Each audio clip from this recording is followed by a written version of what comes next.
Hello and welcome back to another edition of Maddie's Rap Live with author and storyteller Matt D. Talford. If you're new to my channel, welcome. And if you are a returning subscriber, welcome back. We will be beginning this live stream shortly.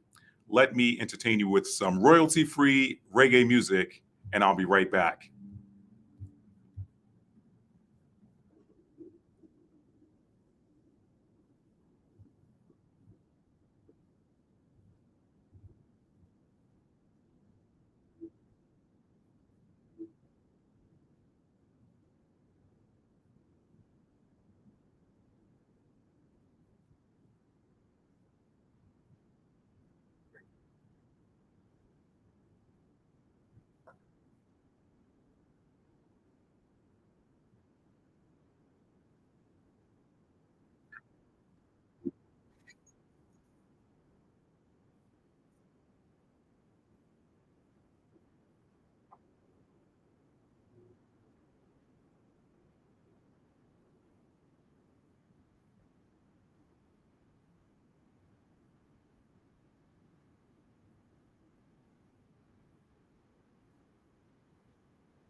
What's up, family? What's up? What's up? What's up?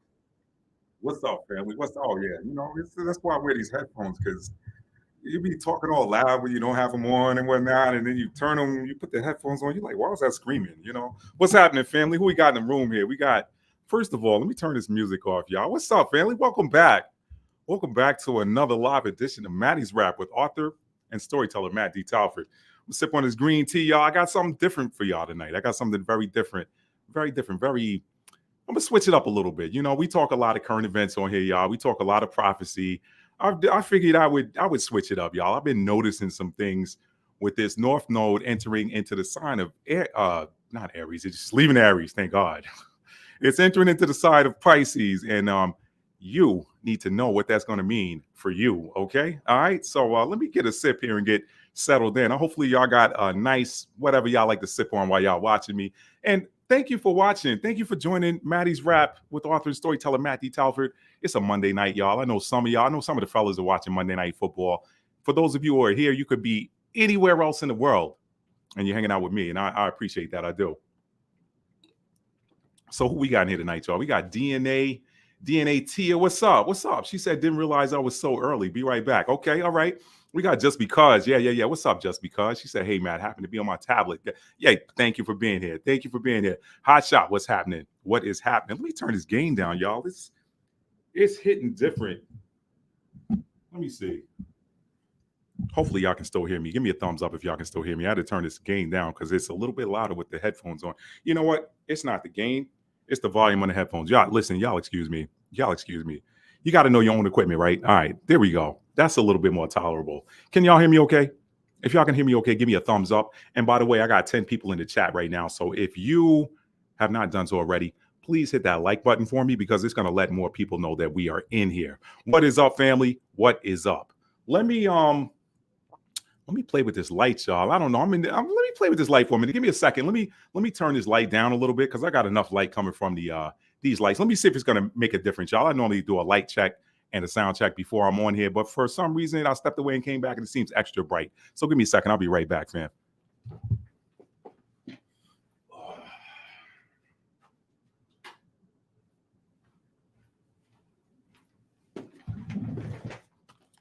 All right. I like that. I like that a little better. That's a little bit more intimate. I like that better.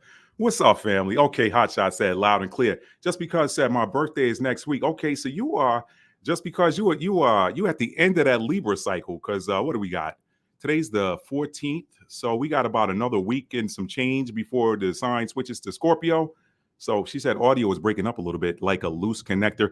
It might be your connection because I'm showing a full 4 bars on my connection. So is anybody else breaking up? If anybody else is breaking up, give me a hands up emoji. Let me show y'all what that's looking like. Hang on a sec. She said audio is breaking up because I want to make sure everybody can hear clear because this is going to be one of those videos that is going to benefit you greatly. So I want to make sure you guys are okay. If you are hearing me loud and clear, give me one of those. Okay, Lady Daggerstatus said loud and clear. Good. I'm so happy to see y'all. So happy to be here with y'all tonight. Thank y'all for being here once again. You're watching another. For those of you that are watching on demand, my name is Matt T. Talford. I'm an author and storyteller. I'm the award-winning author of some amazing books, and not going to talk too much about those because I know that y'all are here to find out how this North Node moving into Pisces is going to affect you. Okay, all right. She said, "No, you're clear over here." Okay, so Just Because you may want to check your status. Let me see. I think you said earlier you were on your tablet. I'm not sure if you're at home in a coffee shop or something, but it's probably your network connection. So Andy S says I'm a Pisces rising at 20 degrees. I'm gonna be getting into those degrees. I'm gonna be getting into those houses too, Andy. So thank you for being here, Andy. Thank you for being here. So let me give y'all a little bit of a backdrop before we get into it. For those of you who do not know, a lot of you who are my returning subscribers, you hear me talk about astrology a lot on this channel. And let me do this first. Let me do a little bit of house cleaning first. Let me put a disclaimer out here because I have a wide variety of people watching me, okay? And a lot of those people that watch me are religious folk. They come from the religious establishment. I ain't mad at you, okay? I used to consider myself religious. I used to label myself. I used to wear that label. I don't do it anymore. But with that being said, this video is about natal chart astrology, and it is about knowledge of self, which is all I do with natal chart astrology. My goal with natal chart astrology is to learn myself better and to help you learn yourself better. Okay. So if you think that astrology is somehow evil, please turn off the video. Okay. Go swipe left, swipe right, swipe up, swipe down, find another piece of content on YouTube. This one ain't for you. And quite frankly, I don't want to read your comments if you think that astrology is somehow evil. So please keep it moving. Okay. I'm saying that with a smile on my face. I'm trying to be as nice as possible. Okay. The North Node is moving into Pisces, but we're still in Aries. All right. All right. All right. All right. All right. We good. We good. Okay. So now, for those of you who are my returning subscribers, you guys know that I talk a lot about astrology, not too much because I don't consider this an astrology channel, though I have people on my team asking me to start a separate astrology channel. Y'all, there's a lot of people out there doing astrological readings. There's some astrologers that have great channels. I subscribe to some of them here on YouTube, also on Instagram, also on TikTok. They're fabulous people. They do a great job. I don't need to be another one of those. I try to make it applicable to what I do on this channel. Okay. And I talk a lot about prophecy, and I try to apply prophecy to current events. Okay. And I also illustrate my biggest thing on this channel right now, and has been for the last 2 years, is to illustrate that the Bible is a spiritual book, not a religious book. Okay. Y'all hear me say that a lot. It was hijacked by the religious establishment and reframed and rebranded into the doctrine of control. I'm not about that anymore. Okay. If anything, I'm about helping to break those chains off your mind, because what does the scripture say in Mark 8:32? You will know the truth, and the truth shall make you free. Okay. So a little bit about me. If you're new, you haven't seen me before. I've been into astrology now for going on 4 years. I got into it in January of 2021.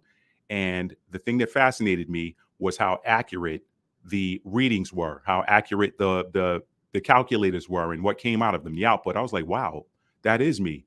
And the more fascinated I became with natal chart astrology, the more I got into then looking at my family members. Okay. And then I started doing readings for friends, and then the rest is history. Two things that I feel like I helped, or things that were that benefited me. Two areas where astrology benefited me. Number one, astrology helped me to better understand myself. And I feel like the more you know yourself, the more you love yourself, and the more you appreciate how beautifully and wonderfully you were created. A lot of us are walking through this life and we do not know who we are. I mean, we think we know who we are, but we really don't recognize it. We don't make the recognition. We don't see it. When you see it, it changes everything. Okay. So a lot of us walk through life not seeing who we are. Once you know who you are, it makes you appreciate who you are. It makes you appreciate how you were made. But secondly, it makes you less judgmental. I became a lot less judgmental when I started learning and understanding and understanding the energies that make us who we are. Okay. And these energies are based on eternal energetic bodies that have been there long before us and will continue on. And I shouldn't say long before us, because we're eternal beings as well. I know the church teaches us we're born, once appointed a man to die, and after that, the judgment. Yeah, a man's body. Okay. You get another one. You get another one, and you get another one, and you get another one. Okay. I'm not going to get into that right now, but I will say this. Knowing your natal chart astrology will give you a greater appreciation for yourself.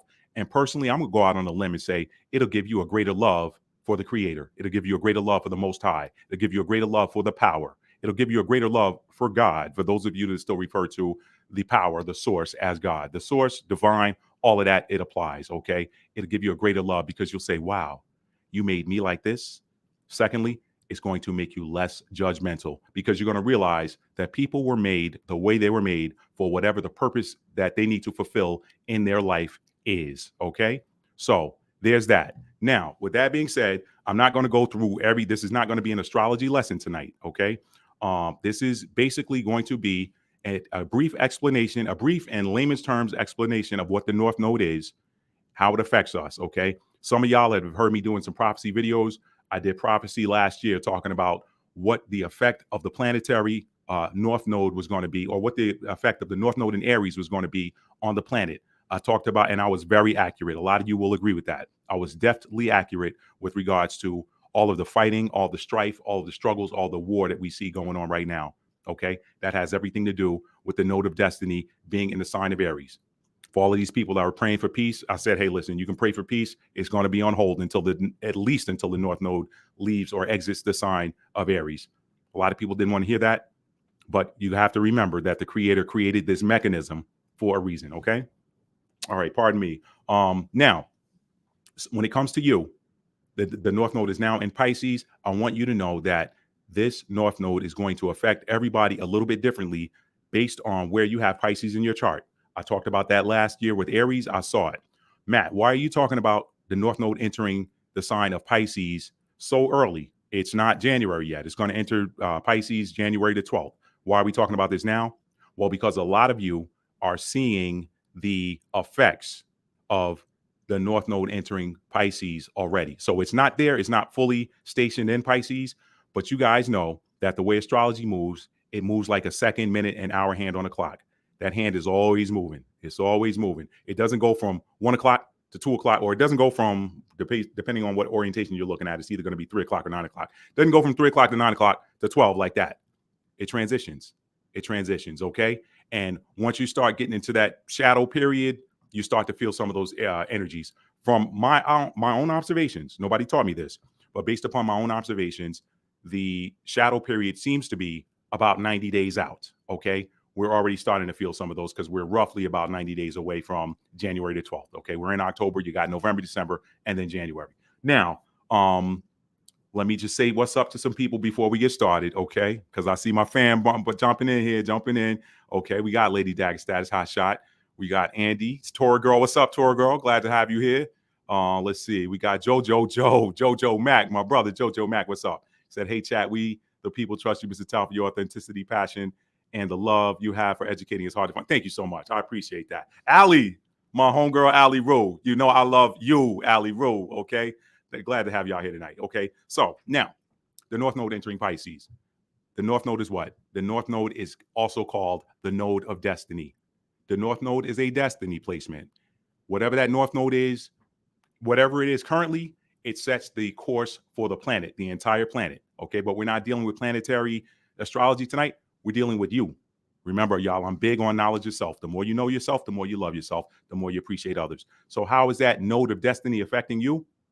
Every single person walking the planet right now has a North Node placement. The North Node was somewhere when someone was born, okay? Any babies that were born between July of 2023 through today are going to be Aries North Nodes. Why? Because the planetary North Node or the lunar node, the North Node, has been in the sign of Aries, okay? The nodes switch every 18 months. That's how that works. They switch every 18 months. But about 90 days out from that switch, you start to get into what is called the shadow period, just like an eclipse. You don't, even if you're scheduled to have a full eclipse, a full solar eclipse in your area, it moves through partial eclipse, partial, till boom, full. You got the corona, and then it slowly and gradually moves out of it before you have that full sun again. Everything in the cosmos moves that way, okay? Everything. So now, Pisces. I love my Pisces. Y'all have seen me do signs. Y'all have seen me do videos on the water signs and what their superpowers are. I'll briefly just hit that really quick, okay? Cancer's superpower is that they're empaths. They feel what other people are feeling. They feel the energy of whatever environment they walk into. You want to get a reading on an environment? Go in there with your Cancer friends. They're going to tell you what the energy of that environment is. Not even the people. They can go into a house that's empty and give you some sort of feeling of what the energy in that house was like, okay? For those of y'all that know me personally, y'all know that for a long time I was a real estate agent, and there were certain properties that I would go into and I would just feel certain energies, and I could tell when the energy was good. When the energy wasn't so good, I wouldn't say anything. I'm just like, you know what? This is license law says, hey. Now, if somebody says, this energy feels a little bit weird in here, then I'll be like, yeah. You want to see another house? Anyway, that's a story for another day, y'all. That was another aspect of Matt. But anyway, the Cancers feel, all right? They're empaths. The Scorpios see. They're seers. You can't slip nothing past a Scorpio. They're going to see it. That's the archetype, okay? Scorpios see. They see through movements. They see through actions. They're very good at reading what's called reading between the lines, okay? You can try to hide it. You can try to be slick. Scorpio's going to pick up on it. They may not see exactly what it is right away, but they know there's something. And then because of that investigative nature, they're going to get to the bottom of it and figure it out, okay? And then you got Pisces, which is what we're talking about.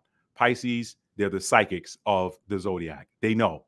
They don't even know how they know. I have a brother who's a Pisces. I did a natal chart reading for him on yesterday. Today's Monday. I did a natal chart reading for him yesterday. He was fascinated. He was fascinated. He walked away from it saying, wow. And it's so funny. I mean, I've been doing these for 3 years. I got people in my family I haven't even done them for, and it's just putting it on hold. But he was going through some certain things that that said, you know what, man, maybe if I told him who he was and showed him how he's made, then maybe this will help him along his way. And I'm telling you, he's looking forward to. We didn't have a lot of time to go through the whole thing, but he was looking forward to it. So anyway, that's Pisces. They just know. They know for some reason. They just know. They don't even know how they know, but they know. Okay, Pisces rules over the 12th house. You guys have heard me say this before. A lot of astrologers will give you the full run of the mill of what 12th house energy is. I like to focus on one thing primarily, and that is the connection to the spirit realm. The Pisces, or the 12th house. Pisces rules over the 12th house. The 12th house is the bridge between heaven and earth. Okay, it's the bridge between the life and the afterlife. That's 12th house energy all day long. There's some other things that rules over the subconscious and other things like that. I just like to deal. The thing that excites me the most is the connection between the spirit realm and the physical realm. So when the Most High is dealing with you, and the Most High is dealing with you heavy, a lot of times you're going to have some Pisces placements in there. Pisces degrees. We're going to talk about that. Shout out to Andy. We're going to talk about those Pisces degrees. Or you've got, you got Pisces placements or Pisces degrees. Okay. Or you have strong 12th house placements. So without further ado, let me get into it so I can get y'all out of here. This was a long intro. I just wanted to give a little backdrop. Let me read a few more comments, and then we're going to get out of here, okay? TLS, what's up, TLS on God's Quest? She said, peace, Maddie, bring the knowledge, wisdom, and understanding. Got it. Thank you. Thank you so much. Want to see another house? Heck yeah. Yo, that's how it is. You know how it is. And you can't turn that off, hot shot. When you're a feeler, there are times that you just can't turn it off. But I'll tell you, a lot of people with Cancer placements, especially Cancer moons, are ultimately healers. And the way they heal is they absorb. If you think about it, that crab sits at the bottom of the ocean, whatever lake, whatever. Sometimes they're freshwater crabs as well, but they absorb whatever's in that water. So the crab, aka the Cancer, especially the moon, they absorb energy. Okay, Cancer's superpower. They can literally defuse an angry person by absorbing their energy. They can absorb their energy, but then they got to leave and go. They got to go transmute it. They got to go walk it out. They got to go into nature. They got to take a salt bath. They got to do something to get rid of that energy that they absorbed. I'm a Cancer moon. This is why I'm very, very particular about who I go around. And, I try to protect my energy at all times. You should be doing that if you're a Cancer, a Pisces, or a Scorpio. Okay. Scorpio is probably the most powerful with regards to transmuting it. And it looks like I'm having a little bit of connectivity issues here. Hang on. I just saw my thing flash. Give me a second, family. I'm still in. I'm not disconnected. Sometimes these things drop down, and it looks like it's coming back up. Okay, we're online. Okay, good. So let me get on with it. The North Node is entering the sign of Pisces. Pisces is the ruler of the 12th house. The 12th house is the bridge. I like to call the bridge between the physical realm and the spiritual realm. The spiritual realm and the natural realm. The natural realm and the supernatural realm. So if you have major Pisces placements, first and foremost, you are going to be supercharged by this North Node entering into the sign of Pisces, okay? And you're already starting to feel that. How do we know? I'm seeing some of the activity. I happen to know, y'all know that I don't talk about my personal relationship on here too much, just because I like to stay private. That's just me. I'm a Mars and Scorpio. That's part of it. And I'm a Capricorn sun. Capricorn don't be out there telling their business. But I will say this. I noticed some different behavior, some different fourth house behavior in Boss Lady, who I like to call Boss Lady. And I was like, wait a minute. She's a fourth house Pisces. That explains why she's supercharged all of this extra stuff around home. Like she's just doing more home projects and stuff now. And I'm like, okay, that's different because like you work your butt off. I mean, y'all know Virgos work their rear end off. Okay. And she's a Sag rising. So anybody out there watching this as a Sag rising, or anybody that has family that's Sagittarius rising, you know that Sagittarius rising means that the ruling planet is Jupiter. Jupiter expands. So their energy, whatever energies they got in their chart, if they're Sagittarius rising, is going to be bigger than everybody else with that same placement. That's the energy of Sagittarius rising. So I'm like, wow, she's doing all these home projects with it. And then I said, wait a minute. And I looked and I saw, okay. And I'll get around to where Pisces is in my chart, but I've been seeing people with degrees of Pisces, Pisces house, whatever their Pisces house is, and whatever planet they have in Pisces. I've been seeing the stuff supercharging already. So I'm here to tell y'all that we're already entering the shadow period of that North Node. So without further ado, if your sun is in Pisces, okay, if your sun is in Pisces, or if your sun is sitting at one of the following degrees, there are 3 Pisces degrees in the chart, okay? In every sign, there's 30 degrees. There's 12 signs. Each sign has 30 degrees, okay? That's how you get that 360-degree circle. There are 12 signs, and each sign is subdivided into 30 degrees. So if your sun is in Pisces, or it is sitting on the 0-degree mark, the 12-degree mark, or the 24-degree mark. Let me say that a different way. If your sun is in Pisces, or your sun doesn't have to be in Pisces, your sun can be in another sign, but it could be at 0 degrees, 12 degrees, or 24 degrees, you are going to see a supercharging of that Pisces energy in your sun. What is that going to look like? Let me just deal with, and there are lots of things that you can talk about with Pisces, you guys, lots of things. Pisces, one thing on a practical note, again, I got family members that are Pisces. Pisces love to give. They love to give. Pisces love to talk, okay? I'm doing some extra talking tonight. Like, it took me 27 minutes to get into the meat of this video. So I'm seeing that too. Pisces love to talk, okay? They share that same axis with Virgo. Virgos and Pisces talk. Virgo's ruling planet is Mercury. Pisces has they have two co-rulers, what you call it. Pisces is ruled in traditional by Jupiter, and in modern astrology, Pisces' ruler is Neptune. Okay, so you're going to see an upcharge in that sun activity. Okay, that sun is what? The sun is our biggest vitality. It is where we shine the brightest. It is brightest. Let me put that T on there for my English, in case my English teacher is watching. Where it shines the brightest. Okay.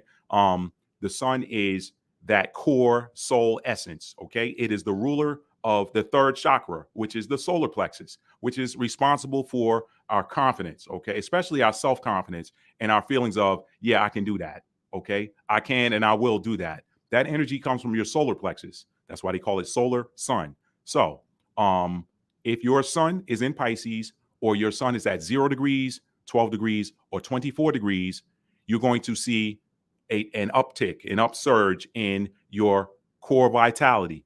But more specifically, Pisces, again, being the ruler of the 12th house, Pisces is known for getting revelations, okay? Getting divine revelations. So you may get some divine revelations with regards to your work, how you play, the things that make you confident. You may get some things revealed to you that are going to make you more confident. They're going to make you feel stronger, that are going to make your vital energy increase. A lot of you with those planets, with that sun in Pisces, or that sun and another sign at 0, 12, or 24 degrees, you are going to shine brighter. People may even tell you that, okay? People may even tell you that. So that is the sun. I'm going to go through the planets, and then I'm going to go through the houses, okay? Now, so that's your sun. I'm a Capricorn, yeah, but if my sun is sitting at 0 degrees, 12 degrees, or 24 degrees, I'm going to get that same charge from the North Node being in Pisces, okay? That's your sun. And anybody that wants to add anything in the comments, if you're watching this video on demand, or if you're watching this in the live chat and you want to add something, please feel free to do it. This is not intended to be an exhaustive astrological lesson or breakdown of all things sun, all things moon, all things Mercury, Venus, Mars, Jupiter, Saturn, Uranus, Neptune, and Pluto, okay? This is just giving you some high points. And what you're going to find, guys, those of you that follow different astrologers online, whether it be social media or YouTube, you're going to find that different astrologers gravitate to different things, okay? And it's just the nature is you tend to gravitate to what you're good at, okay? Or what you like, Case in point, I worked in IT. My specialty when I was working in IT and doing IT support was Microsoft's Windows Active Directory. Okay, Windows Server Active Directory. That was my specialty. I could do things that had to deal with networking protocols and things of that nature, but even things with setup. Okay, you're getting some installation errors. I could work with that a little bit, but my specialty was the Active Directory. So that just goes to show you everything is big.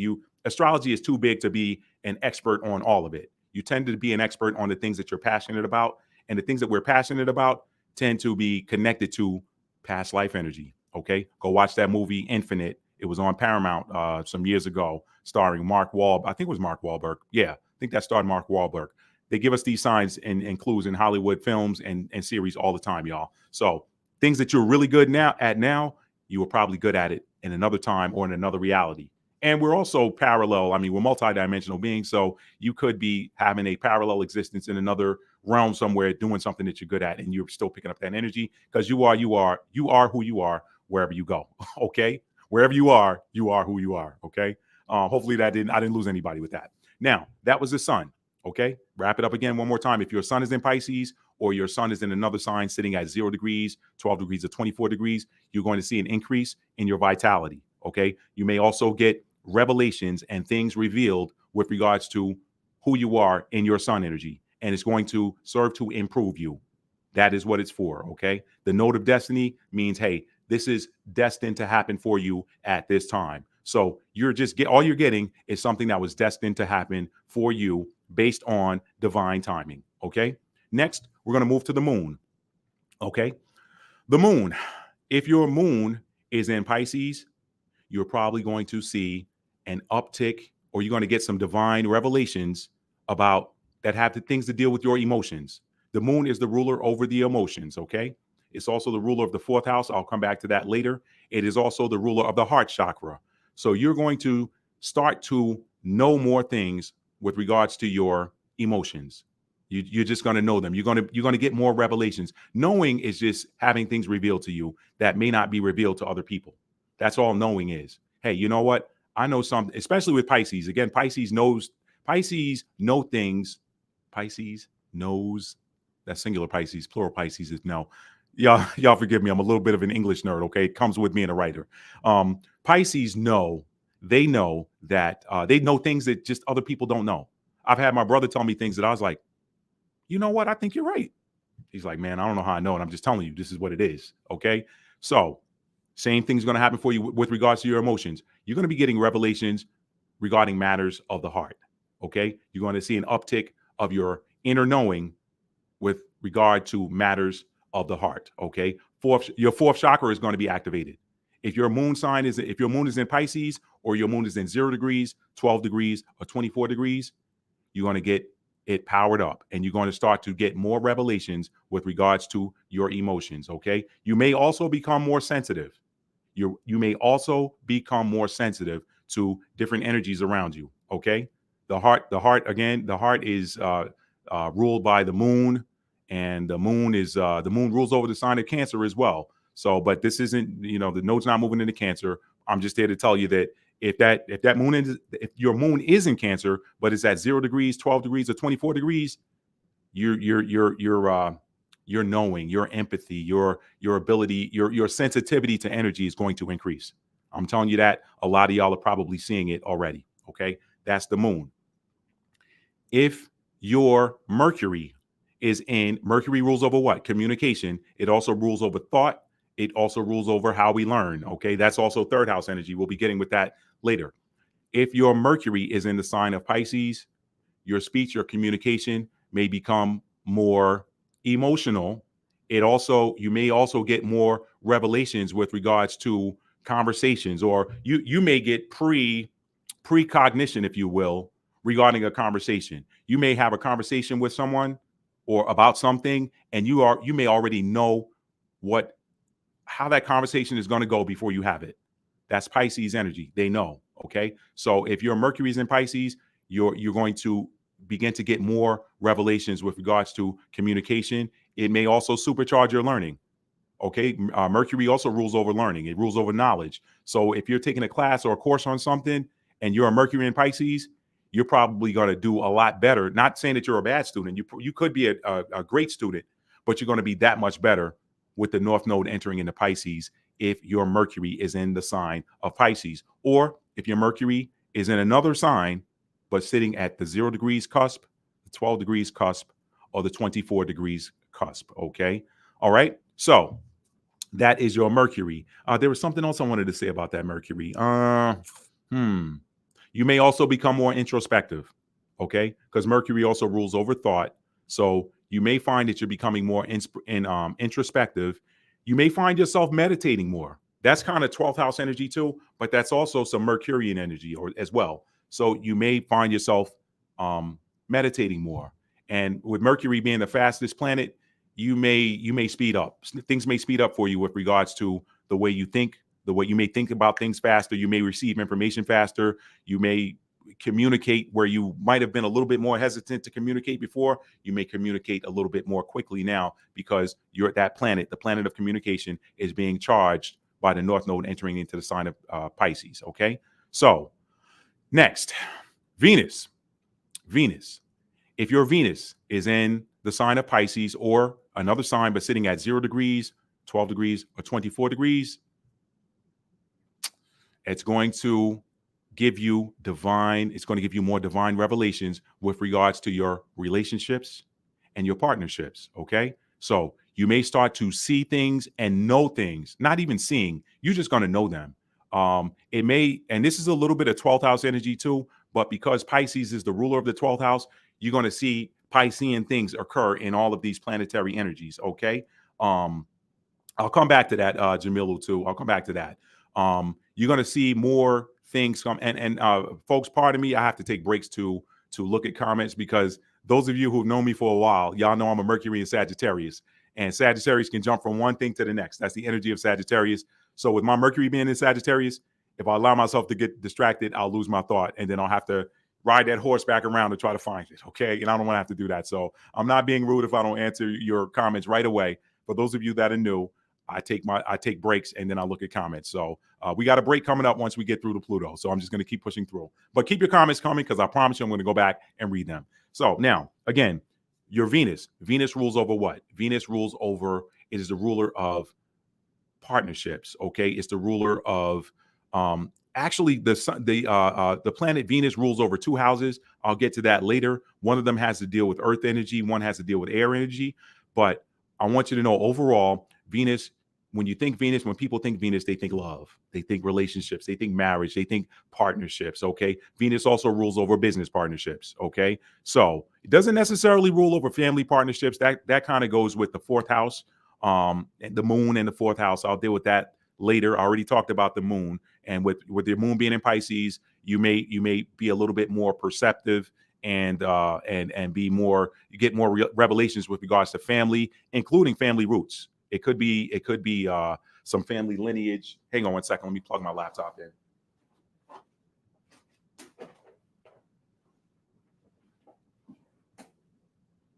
Hang on, fam.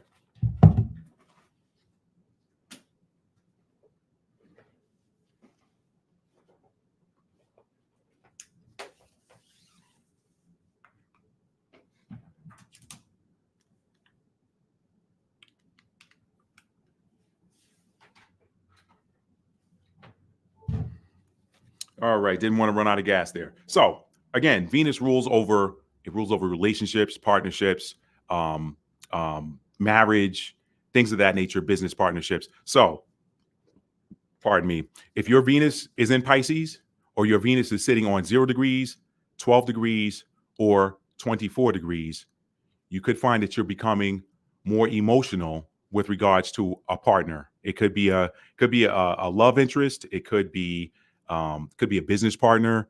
It could be anything in that realm. You could find that you're becoming, it could increase or improve that emotional connection. You could feel more connected to someone. You might also, again, with y'all, I keep hitting this because this is my main stick when it comes to Pisces in the 12th house. You're going to begin to get revelations about partnerships. Okay. Those revelations could just come as a notion during the day, during your waking hours. You could also start to dream more about a partner. It could be a spouse. It could be a love interest. It could be a business partner. You're going to get revelations about them. And those revelations are just what they are. I'm not going to sit here and tell you they're going to be things that are revealed that are good, that are going to make you feel good. I'm not going to tell you they're going to be things that are going to make you feel bad. The goal is just to receive the knowledge and do what you need to do with it. Okay. The North Node is moving into Pisces. So you're going to get an activation in your Venus placements, or your Venus in Pisces, or Venus in 0 degrees, 12 degrees, or 24 degrees. Okay. So that is your Venus. Venus also rules over If you're talking about Venus rules over two signs, it rules over Taurus and it also rules over Libra. So if you've got placements that are in if you've got Libra placements that are in those degrees or whatever, or Taurus placements that are in those degrees, you're going to get revelations about those things too. Okay. You're going to get knowledge. You're just going to know. Pisces knows. Remember what I said, Cancer, the water signs, it's feminine energy, but it's also your spiritual energy. Water, Cancer feels, Scorpio sees, Pisces knows. They're psychic. So you're going to get more knowledge. You're going to get more. You may get ESP with regards to partnerships. Okay. You may become more clairvoyant. Okay. With regards to partnerships, you may become even more clairsalient or clairalient, as they call it. You might begin to smell. You might smell someone. You might smell someone who is a partner or a love interest or something like that, and not even know why that's happening. That's because you have that Venus in 0 degrees, 12 degrees, or 24, or it's in Pisces. Okay. So next, you've got Mars. Okay. Mars. If your Mars is in Pisces, Mars rules over what? It moves over action. It's how we take action. It is our aggression.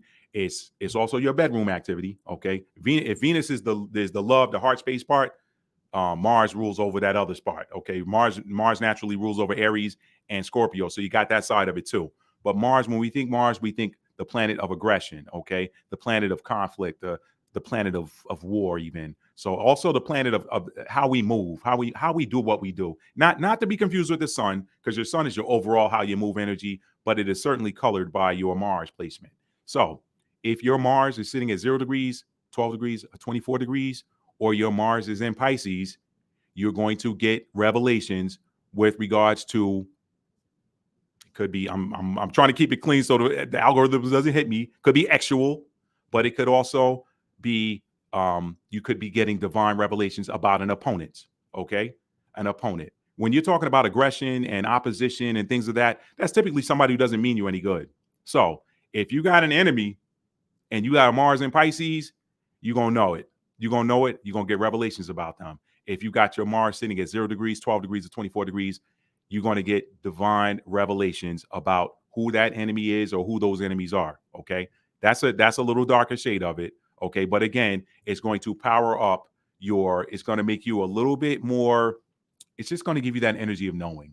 It's going to give you that energy of knowing. That's when I think Pisces, I think no, y'all. That's really for me. Pisces, they just know. It's psychic. You're going to get psychic revelations. Okay. Jumping back, I just got to download y'all. So, and this is how it happens. Let me go ahead and tell y'all, I'm not going to hold y'all. My son is sitting at 0 degrees, and I've been getting mega downloads here for the past couple of weeks. It's been scary. This is why one reason why I wanted to come on here and do this video, because I can't be the only one. Okay. So I just got a download with Mercury that I'm a backtrack here. Mercury rules over what? Communication. So if your Mercury is sitting at 0 degrees, 12 degrees, or 24 degrees, or your Mercury's in Pisces, and even your sun, even your sun, I'm gonna go back to the sun with that, because again, it's 0. Your sun could be in Pisces, 0 degrees, 12 degrees, or 24. You guys, you might see some more increase in telepathy. What does telepathy look like? I'll give you an example. Okay. Whoa, maybe I should save this example till we get there. I don't want to give up. You know what? Let me try to be a little bit less transparent, because I got examples of different family members, and I don't want to put them all out there. So let me be a little bit more reclusive and not give away too many different details. Okay. But here's the thing. I have noticed lately where I'll say something in my mind during a conversation, and then another person, specifically a specific family member or two, will answer based on what I was just thinking. And I was like, how did he or she know that? Let me see if I can give you an example. 2 nights ago, and y'all don't laugh at me. I'm a Capricorn. I know a lot of the Capricorns that do this. Sometimes Capricorn is the planner as well. Like, we plan steps out in advance. Virgo does it too. Capricorn does it differently. Okay. Virgo is more tactical with their planning. Capricorn is more strategic. For those of you that understand military terms, strategic is big picture. Tactical is small details. So Virgo lives more in that tactical planning space. Capricorn lives more in that strategic planning space. So I'm thinking about what I want to eat possibly for lunch and dinner the next day. Don't laugh. Don't laugh. I'm a foodie too. Okay. Don't laugh. All right. Anyway, and I'm thinking, I could go to Publix. Publix makes some really good sandwiches. Should I get a sandwich from Publix tomorrow and this person says, what'd you say about sandwiches? I promise y'all, I never opened up my mouth and said anything about a sandwich. I was just thinking it. And that person said, what did you say about sandwiches? So I'm seeing increases in telepathy. Speaking of sandwiches, I was having a sandwich made. And the person who was making the sandwich, I'm looking at the sandwich. I didn't say anything. I'm thinking to myself, oh man, she really should put a little bit more lettuce on there for me. No, that wasn't it. There were two bins. Y'all have been to these different delis and stuff. Y'all know that they put the stuff out fresh, but then after a while, one of them starts to run out, and then the other one, they put a fresh one over here, and then this one starts to run out. They stagger them sometimes. And I'm looking, and the lettuce in this one bin is looking a little bit brown. So I'm looking at it. I'm like, before she goes to put the lettuce on my sandwich, I'm looking at that, and she's not looking at me because she's looking down at what she's doing. And I said, I hope she don't put that lettuce in that bin over there on the right, man. I hope she does it from the bin on the left. And I sure don't want that. And she looks up at me and she grabs the lettuce from the other bin that wasn't that brown. And I'm like, did this girl just hear what I was thinking? I was like, how did you know I wanted? And she just looked at me and smiled. And so, that could have been a good guess, y'all. But that could have been. But this other situation, that was definitely telepathy. I'm seeing that. And I've seen that on more than one occasion. I'll be thinking something. I'll be having a conversation in my head. And that person in the room will join into that conversation based on what I was saying in my head. And I didn't say nothing. I didn't even open my mouth. So again, these placements that are also, I failed to mention this, y'all. I failed to mention this. You have planets at 0. I said if you have a planet in Pisces or if you have a planet in 0, 12, or 24 degrees. But what I did not mention, I was going to get around to it, but I'm going to say it now.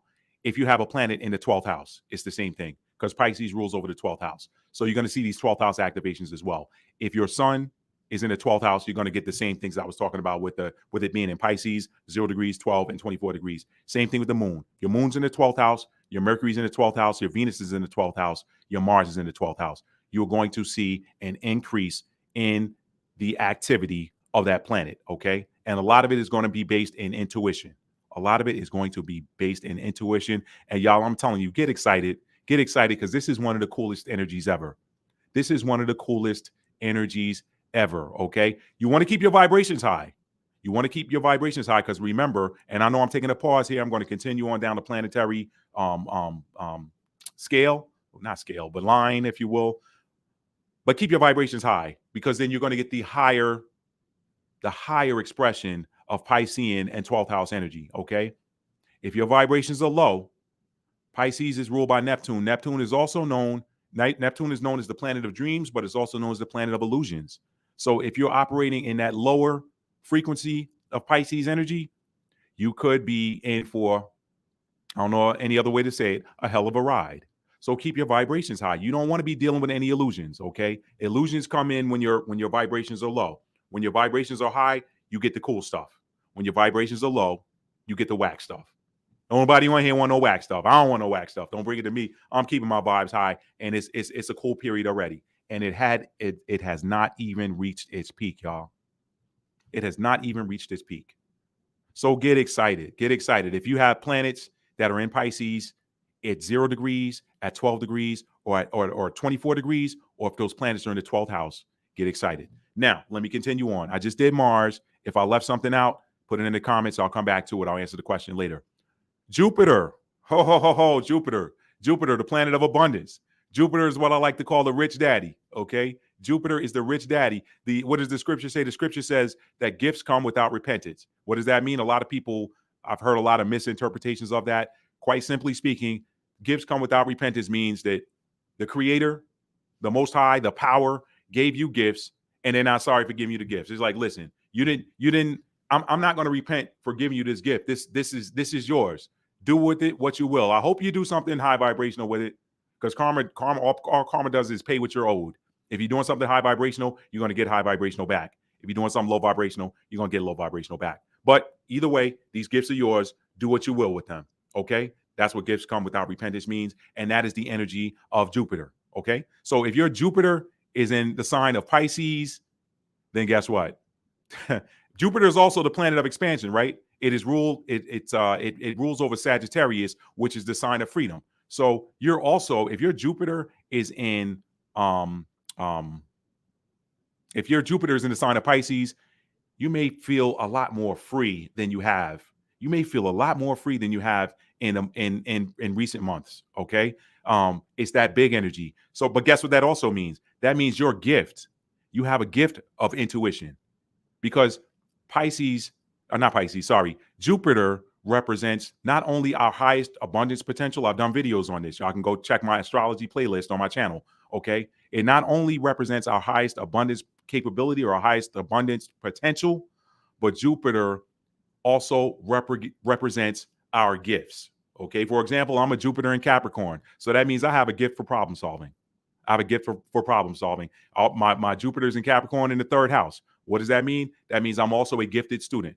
I learned. I'm gifted. I'm always going to be in the top percent of whatever that class I'm sitting in is, as far as learners. Now, I may not do the homework. Okay, I'm just gonna keep it 100, y'all. I probably could have been a 4.0 GPA student all throughout school, but I would get bored with it. And I'm like, I'm not doing all this homework. Look, you just take my grade down. I don't care. I'll pass the test. I'm not. Any kids watching, don't do what I did. Okay, do your homework. It worked for me. It may not work for you. Do your homework. Okay. But anyway, that's neither here or there. I'm just giving you an example of how Jupiter represents your gifts. Okay. He's got Jupiter in the third house. He's got a gift for speaking. He's got a gift for communication. He's got a gift for writing. He's got a gift. He's a gifted learner. Okay. With your Jupiter being, and that's the third house. So we're not dealing with third house today. I was just giving you an example. The Capricorn energy means I'm a gifted problem solver. I'm gifted in the area of achievement. There's no problem that I'm facing that I don't feel like I can achieve. I'm going to achieve it eventually. Sooner or later, I'm going to overcome that obstacle. That's Capricorn energy. I don't care where you got it. Okay. But if that if that Jupiter is in Pisces, that means you have a gift of knowing. You're probably clairvoyant. If you have your Jupiter's in Pisces. You're probably psychic. You probably can read minds like nobody's business. You read minds without trying. When you have these Jupiter placements, these 12th house placements, these 0-degree placements, 12-degree placements, 24-degree placements, you can read people's minds without even trying. You just know what they're thinking. You know, if they're thinking good towards you, you know it. If they're thinking ill towards you, you know it. That's that Pisces gift. If your Jupiter's in it, it's going to expand. So if your Jupiter is in the sign of Pisces, you're going to see a massive increase in your ability to know, okay? To know without trying, to know without even knowing how you know. I'm here to tell you how you know. You know because you got that Pisces energy. That Pisces energy was gifted to you pre-birth, okay? All right? You were born into it, okay? You were born with that gift. So that's if your Jupiter's in Pisces, if your Jupiter's in the 12th house, if it's at 0 degrees, 12 degrees, or 24 degrees of any other sign even. So if it's at 0 degrees, 12 degrees, or 24 degrees of Pisces, or if your Jupiter's in Pisces in the 12th house, then it's mega, okay? It's double or even potentially triple. So that is what you can expect as this North Node continues to progress into the sign of Pisces. If your Jupiter is in Pisces, or your Jupiter's in the 12th house, or your Jupiter's at 0, 12, or 24 degrees, okay? You're going to see a massive expansion in your ability to know, okay? And you're going to see a massive increase in divine revelations, okay? You are going to be able to read your any psychic gifts that you have are going to be energized by the North Node entering into Pisces. So look for it. Next, Saturn. If Jupiter is the rich daddy, then Saturn is the stern mother, okay? All right? So if your Saturn is in Pisces, and your Saturn your Saturn's at 0 degrees, 12 degrees, or 24 degrees, let me explain something about Saturn. It's not the energy per se that's restricted with Saturn. I've done a number of Saturn videos. Y'all can go through my astrology playlist on my channel and see them. Saturn restricts the area that is represented by the house, okay? The Saturn sign is the energy that you have to operate in order to free yourself from that restriction. What does that mean, Matt? I'm going to give you a brief recap, very brief recap of the Saturn video I did, one of the Saturn videos I did. Again, if Jupiter is the rich, benevolent daddy to give you anything you want, Saturn is that stern mother. What does that look like? Saturn said, if you say to Jupiter, you know what? I need a car. Jupiter's going to say, what kind of car you want? Like a two-door Honda Civic? Why is that all you want? I mean, you can get a Lexus IS if you want. I can. Boom. Yeah, just take the Lexus IS. That's Jupiter. Saturn is, I need a car. Saturn's that stern mother. What you gonna do for that car? I looked at your progress report from school, and your progress report says you need to, first of all, you need to stop talking in class. Okay. Your teacher told me that. You need to stop talking in class. Secondly, you're not doing your homework like you should, Matt. Okay, real talk. This is a real story. The talking in class part, yeah, a little bit. Shh, don't tell nobody. A little bit.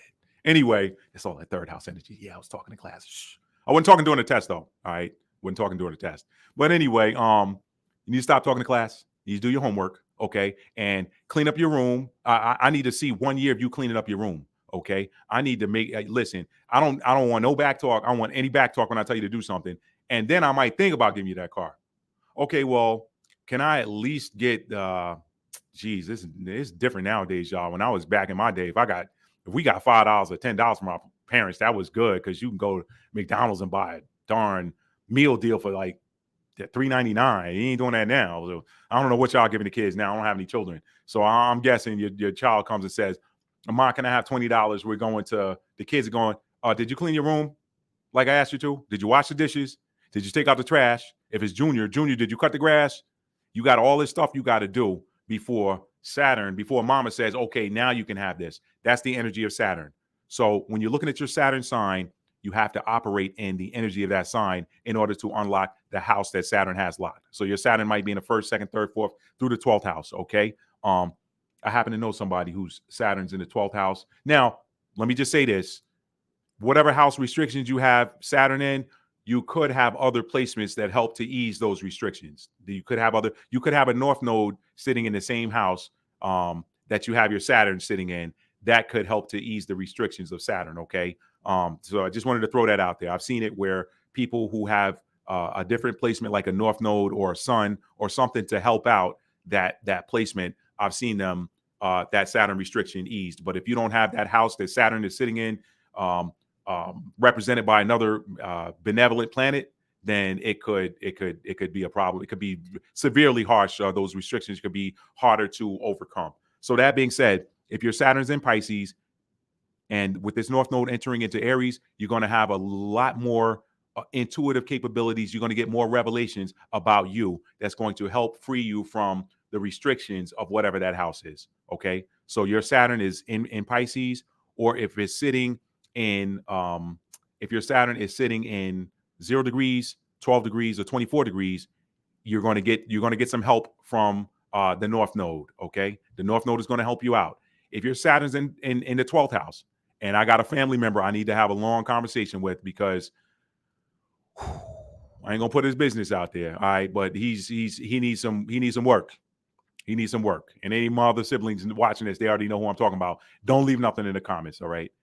But I will say this: this is the time period that particular sibling can actually get a little bit of easing of those restrictions. Now, what is different astrologers are going to tell you different things. Matt, what does Saturn in the 12th house mean to you? You've been studying a lot of natal charts. You've been working with a lot of people. What does Saturn in the 12th house mean to you when you don't have another placement in the 12th house that can help that out? Real simple. That means that you're restricted. You got restricted access to the spirit realm. You might have to you might have to jump through a whole lot of hoops. You definitely need to operate in the energy of that sign in order to free that restriction. That 12th house restriction means the spirit realm don't want to hear from you. You may not get a prayer through. Y'all don't believe that's real? Go read Kings. What chapter is that? Or is it Samuel? Y'all, I did a video on it. I have to go back to it. The name of the video is King David, a seer, and the tarot or something like that. But basically, in this Old Testament narrative, David had done something that pissed the Most High off so bad that he no longer would talk to David. David, I can't hear from David. If David wants to get a message to me, he's got to go through his seer. His seer's name was Gad. Okay, let me look that up real quick for those of y'all, because some of y'all are scripture enthusiasts and you want to know where that is. Let me see. David. Let's see. Where is it? I think it's in Kings, y'all. I did a video on it. Let's see. Or was it Samuel? Was it in Samuel? Maybe it was Samuel. What is the book of Gad? No, that's not what I want. If y'all got it, leave it in the comments. But I know, you know what? I got it right here. Hang on, y'all. I'm being silly. Let's see. YouTube. Y'all give me one. Pardon the side road, but y'all know I'll take you down the side road to get you to the. I'll take you all the way around the block to get you to the house next door. That's what I do sometimes. So give me 1 second. Let's see. A seer, King David in the Tower, surprise Old Testament revelation. Let me click on this. Let me mute it. We're coming in. Did not. I did not. Okay, it's okay. I'll find it. I think it's in the book of. It's 2 Samuel. 2 Samuel, 24th chapter. Let me bring it up real quick. Y'all do know I do scripture on this channel. For those of you that didn't know, that's my primary stick. Okay, give me 1 second. 2 Samuel, 24th chapter. And the anger of the Lord was kindled against David. And let's see. Okay, all right. Yes, it's from. I'm not going to bring it up on the screen, but it is from 2 Samuel, the 24th chapter. So for those of you that want to read it for yourself, go read it. But in 2 Samuel, the 24th chapter, the Most High was so pissed off at David that he's like, I'm not talking to him. And this is how I'm going to punish him. So he talked to his seer. For those of y'all that think the seers are evil, David had one, and David was a man after God's own heart. Okay, so miss me with the if you one of them critical people, you're probably not in here by now because I gave you the disclaimer up front. So I'm gonna treat everybody in here like you're with it. Okay. David's inability to talk to the Most High, who loved David, he loved David, but David made him so mad. He said, "I'm not talking to you." So with this particular family member, I wanted to know why I'm gonna say that, why he is always wilding out and why he just always seems to have bad luck. So I looked at his chart, and lo and behold, his Saturn was sitting in the 12th house, and he didn't have any other 12th house placements to help ease the tension or ease the restriction of that Saturn placement. And I said, I talked to my mother. I said, Ma, this is why he is having such a tough time. It's like whatever he did in his past life, the Most High don't want to hear from him right now. He gonna have to do something to free that Saturn, that Saturnian 12th house restriction. So that he has to operate in the energy of the sign that the Saturn's sitting in. He doesn't operate in that energy. But I'm ready to have a conversation with him now. Why? Because Saturn, with the North Node moving into the sign of Pisces rules over the 12th house. He's going to get a little bit of a break. And I'm like, buddy, you got like 18 months to get this right. I will work with you. Let's go to work. You need to be operating in the energy of this sign. I'm not going to bring his chart up. I'm not going to say what the sign is. You need to be operating in the energy of this Saturn sign in order to free up that 12th house restriction. Okay. So I know I took y'all all the way around the block to get you to the house next door. Those of you who've been knowing me for a while, y'all know that's what I do. I got to tell you a story to give you an example. Okay. The best examples sometimes come through stories. So if your Saturn is in the 12th house, okay, and you do not have any other placements to help ease that 12th house restriction, the North Node entering into the sign of Pisces is going to help ease the burden of that 12th house Saturn placement. Okay, so I would strongly advise you to look at what sign your Saturn is in and make sure that you are operating in that energy, and you are going to see the benefit of that thing start to get lifted. And all that is, remember, Saturn is the stern mother. So it's not that you're not going to get what is sitting in that house. It's just that you got some homework you got to do before you do it. That's what that looks like. Okay. To see, excuse me, y'all, to see any of those other Saturn videos I got, just look at my astrology playlist on my YouTube channel. Okay, so I'm going to move on now to Uranus. Uranus is the planet of sudden, unexpected action. It is like the revolutionary. It is the one that Uranus is the energy of bucking and going against the status quo. It's the energy of bucking and going against the status quo. Okay, so if your Uranus is in, it rules over what signs does Uranus rule over? It rules over Aquarius. Okay, we know that Aquarius is the humanitarian, and Aquarius is like, look, if this don't work for everybody, then it ain't working, and I'm not doing it. We gonna do something. We gonna do something that works for everybody. This doesn't work for everybody. Y'all didn't know Aquarius is. Y'all know that Aquarius is like one of the most selfless. Now they're a little bit, they can be a little arrogant. I know, especially on the male side. No disrespect to anybody, but I've known that a lot of my female Aquariuses are a little bit easier to work with than the males. Why? Because Aquarius is a masculine energy anyway, so it's going to be a little bit more difficult or challenging to work with in a man than it is a woman. No disrespect. I'm just calling it the way I see it. I got some cool Aquarius brothers, not siblings, but dudes that I know. They're cool, so ain't no disrespect. But y'all know that Aquarius they stand 10 toes down in what they think, because Aquarius is an air sign. Air rules over the thoughts. Okay, but anyway, Aquarius is ruled by Uranus. So just think about that energy when you're thinking about Uranus. Uranus is the planet of sudden. When you take a sudden, unexpected, and unconventional is probably a better word. Uranus is the energy of unconventionality. Okay, unconventionality. So when you're making unconventional moves, how you make that unconventional move comes from your Uranus sign. So if your Uranus sign is in a sign of Pisces, then guess what? You're going to get more intuition with regards to that. Okay, you're probably going to see unexpected things of a spiritual nature coming from that person, of a psychic nature coming. That's not necessarily negative. When people hear unexpected, they think they always think that that's negative. That's unexpected is not necessarily negative. It is what you're doing. What is the unexpected act? Okay, somebody could unexpectedly give you a gift. Okay, that's typically going to be their Uranus. If it's out of the blue, impulsive, just spontaneous, that's Uranus energy. It's neither. I don't want you to look at it like it's benevolent or malevolent. Okay, it is just what it is. But if it's in a sign of Pisces, again, divine revelations with regards to maybe even humanitarian causes.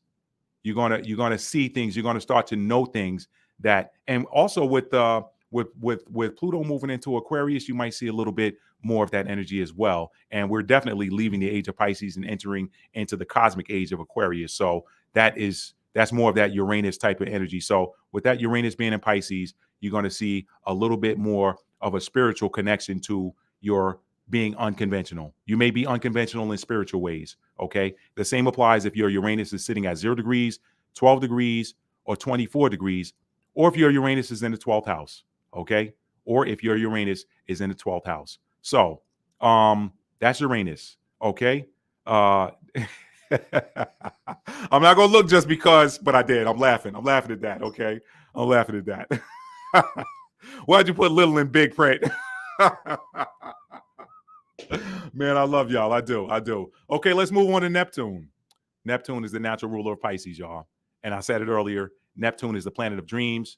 It's also the planet of illusions. Okay. Our hopes also, the things that we hope for, they also live in Neptune. That's Neptunian energy as well.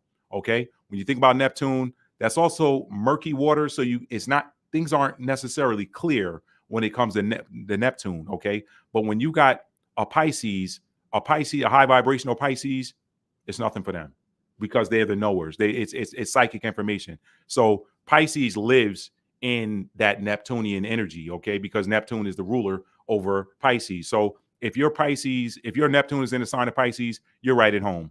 If you're a spiritual person, you're a psychic person, you have these intuitive gifts, they're going to be that much more increased with the North Node entering into the sign of Pisces.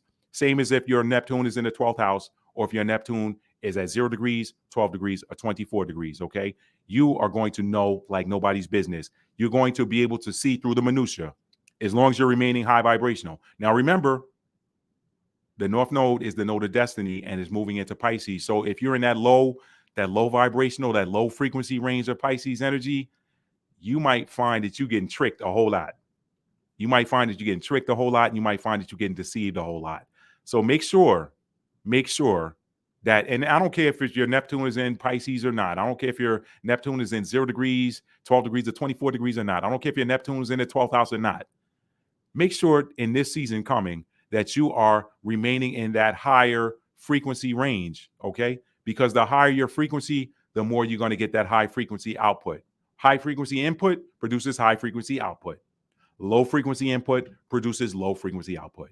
So make sure that you're in that higher octave, okay? That higher octane. Don't give me that low octane fuel that's going to make your car knock. Go with that high test, all right?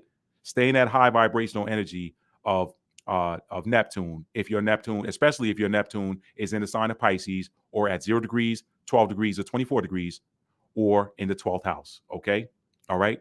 You're going to know. Your psychic abilities, your ability to see through the minutia is going to increase as this North Node continues to progress toward the sign of Pisces, which it will station at on January the 12th. But we're already feeling the effects of it, okay? Now, and y'all want to know, again, I'll give you another example. It's like, since we recently had some hurricanes, it's just like these hurricanes, y'all. Before the eye of that hurricane passes over, way when it's out, the sky starts to turn gray and the winds start to pick up a little bit. As above, so below. It's the same way when we're getting these cosmic transits. It's the same way. You start to look. Everybody knows about Mercury retrograde. A week before Mercury retrograde, Mercury stations retrograde, you already start seeing technology mess up. You already start seeing a little bit of miscommunication between people and stuff like that. And you hadn't even hit Mercury stationing retrograde yet. These things, they just move like that. You start to feel the energy way out before that eye hits, okay? Kind of the same way it moves with these cosmic transits. Next, we did Neptune. We got Pluto now. If your natal Pluto, what is Pluto? Pluto represents our power. It represents, it is, Pluto rules over Scorpio, okay? Pluto rules over the sign of Scorpio. It is the sign, Pluto is the energy of death and regeneration. It is the energy of destruction and rebuilding, okay? This is why these world governments that are in the low vibrational energy, and most of them, not all of them. Shout out to you if you're doing some high vibrational stuff. I heard Norway is a very high vibrational country. Shout out to Norway. Shout out to Finland. Shout out to some of those Scandinavian countries. I've heard they're very high vibrational. But if these you look at these low vibrational governments, okay, they're scrambling right now because they know that Pluto, the planet of destruction and regeneration, is about to move into the sign of Aquarius. So they're struggling. Why? Because it's been in Capricorn since 2008. Capricorn is the sign of government. It's the sign of structure. It's the sign of order. So they've had to run of the mill to be able to do what they wanted to do. And now they're trying to put systems into place to try to keep themselves on top. But it never happens that way. But does Pluto destroy? Does Pluto destroy just to destroy? No. Pluto destroys only those things which do not work. And then it replaces these structures, these things, these energies with something that does. Okay? So we ain't gonna talk about that Pluto and Aquarius. I did a video on that. Y'all can find that on my channel. But they running scared right now, and they doing all of this stuff to try to lock down humanity and society because they know that cosmic trigger is about to flip, and they know what happened the last time that cosmic trigger switched, or the cosmic switch flipped, or the cosmic trigger was pulled. Okay, all of these monarchies around the world went down. You had the French Revolution, the Haitian Revolution, and the American Revolution, and then the power changed hands. Okay. That is what happened. The monarchy, the major monarchies fell. Now, do you still have like a king of Spain? Yeah, you got a king of Spain, king of England, whatever. But they don't really rule like the other, like the modern government, like the parliamentary and congressional type of government. You got presidents and prime ministers and stuff like that. That's what's in charge now. It ain't the royal family. They're like figureheads, but nobody really like answers to them anymore. They're just there for decoration, if you will. Okay. But guess what? All right, you know what? I'm not going to spin this off into a government, political, whatever. Let's just deal with Pisces, okay? I just wanted to give you an idea of what Plutonian energy is. Pluto, I call them the cleanup man of the zodiac. They come through. If they see a mess, they clean it up. That's what Pluto does. That's what Pluto energy is. It is the energy of destruction and regeneration. So if your Pluto is in Pisces, guess what? That superpower is going to help you with that. That is the energy of how you restore balance, if you will. And I shouldn't say balance because that sort of lends to Libra, but that's pretty much what Pluto does. Pluto knocks stuff down that doesn't work. If it doesn't work, Pluto's going to knock it down, okay, and it's going to replace it with something else within that same energy. So guess what? If the way that you do that, based on your natal chart, is if your Pluto sign is Pisces, then guess what? That means that you're going to use your psychic gifts in order to transmute things in your life that do not work.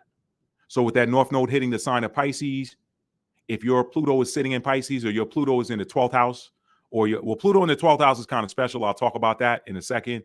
But if your Pisces is in, or if your Pluto's in Pisces, or it's in the 0 degrees or 12 degrees or 24 degrees, or if it's sitting in the 12th house, then you are going to see a huge power surge in your psychic gifts and your ability to know, your clairvoyance. Okay, you're going to see a huge uptick in it is those divine revelations that you're getting from Pluto entering, or the North Node entering Pluto, that's going to help power your energy of transmutation and change. Okay. And if anybody wants to add anything to that, please do. That's what that's going to look like. Pluto destroys and replaces with something better. If your Pluto is in Pisces, it is that 12th house energy. It is that connection to heaven and earth. You're going to get messages. You may get messages from the angels. You may get messages from your spirit guides. You may get messages from your ancestors, your benevolent ancestors. Stay in that high vibrational range. Okay. You're going to have the angels communicating with you. The Most High. The Most High is going to talk to you, going to give you the information that you need to affect change in your life. All Pluto is a change agent. A change agent. This does not work. We're going to destroy it and replace it with something else. So if your Pluto is in the sign of Pisces, you're going to see an increase in those messages coming from beyond that is going to help empower your ability to affect change. Hey, you know what? This doesn't work. Let's get it out of here. Blow it up. All right, let's put this in. That Pisces energy, if that's sitting in the sign of Pisces, that is now going to become a superpower for you. Okay. It's already a superpower in its own right. But now this superpower is going to be used to affect change in your life and in your immediate environment. Okay. Now that Pluto in the 12th house is special. Why do I say Pluto in the 12th house is special? Pluto, the 12th house, is what I like to call the connection, the bridge between here and there, the bridge between the physical realm and the spirit realm, the bridge between you and your family that's living and the ancestral realm. So that's that bridge. That 12th house is that bridge. So if your Pluto is sitting in the 12th house, you are probably going to get more. You could very well, and it's going to be anything. It's going to be the same with any 12th house placement right now. But with that Pluto in that 12th house, you're going to do some major. You're going to do some special things. You're going to be like a psychic Superman if that Pluto is sitting in the 12th house, because you're going to be getting all types of divine assistance for effecting change in your life. So congratulations to you if you have Pluto sitting in the 12th house. That is a very powerful placement. Okay. Pluto is it's your power placement anyway, but Pluto in the 12th house is already powerful. And with the North Node is entering into Pisces, you could very well darn near turn into Magneto out this mofo. So congratulations. Stay high vibrational, please. Stay high vibrational. Okay. Now, I'm not going to deal with Lilith. I'm not going to deal with Chiron. Those are some ones I could deal with. I'm going to keep it. I'm going to keep it basic for this one. I'll keep this video basic. But if you want to do your own research on how your 12th house is going to be charged, or if you've got a Chiron in Pisces or Lilith in Pisces or something like that, you can do that research on your own. Okay, I won't deal with that. But that Pluto sitting at the 0 degree mark, 12 degree mark, 24 degree mark, 12th house, or in Pisces, yeah, you're going to be doing some stuff. But especially if that Pluto is sitting in the 12th house, you're going to be doing some stuff. You're going to get some major stuff. And your 12th house sign is going to be how you're going to do it, but you're going to be getting a lot of divine assistance with it. If did I say your 12th house sign? I meant to say your Pluto sign. Whatever your Pluto sign is, that's how you're going to do it. But that Pluto sitting in the 12th house means you're going to get a lot of divine assistance with doing it the way you do it, the way you were sent here to do it. I also tell people Pluto, this is the way I do it when I'm working with clients. Pluto is your generational curse breaker, is your generational pattern breaker. Whatever, if you're a male, if whatever wasn't working for the males in your ancestral line, it could be your father, grandfather, on back. Whatever wasn't working, that's what you're here to fix. Okay, the sign is the energy you're going to do it with. The house is the area of life you're going to do it with. If it's in the 12th house, you're probably freeing up some ancestral karma or something like that. So you're going to get a whole lot of help with it. And this is a really divine time for you right now if your Pluto's in the 12th house. So what's up, Worldwide Media? What is up? Okay, so now I'm going to pause here before we go to the houses, and I'm going to read some comments, y'all. Thank y'all. I know that was a long segment before I got to read some comments, and trust me, I've been itching to read these comments because I learned a lot from y'all, and I have so much fun when I'm doing these live. So that was a long little segment. I'm going to read some comments, and then I'm going to jump to the houses, and we'll any final comments, and then we'll wrap up. Okay, thank y'all for being here tonight. You know, you could be anywhere on the planet or anywhere doing anything, and y'all riding out with Matt D. Talford, and I do not take that lightly, family. Sipping some green tea here, by the way. Oh, and if I haven't said this yet, let me say this now. I know a lot of spiritual teachers, a lot of natural people, naturopaths and stuff like that. A lot of people that are walking the spiritual path right now. They're doing a whole lot of talk about diet.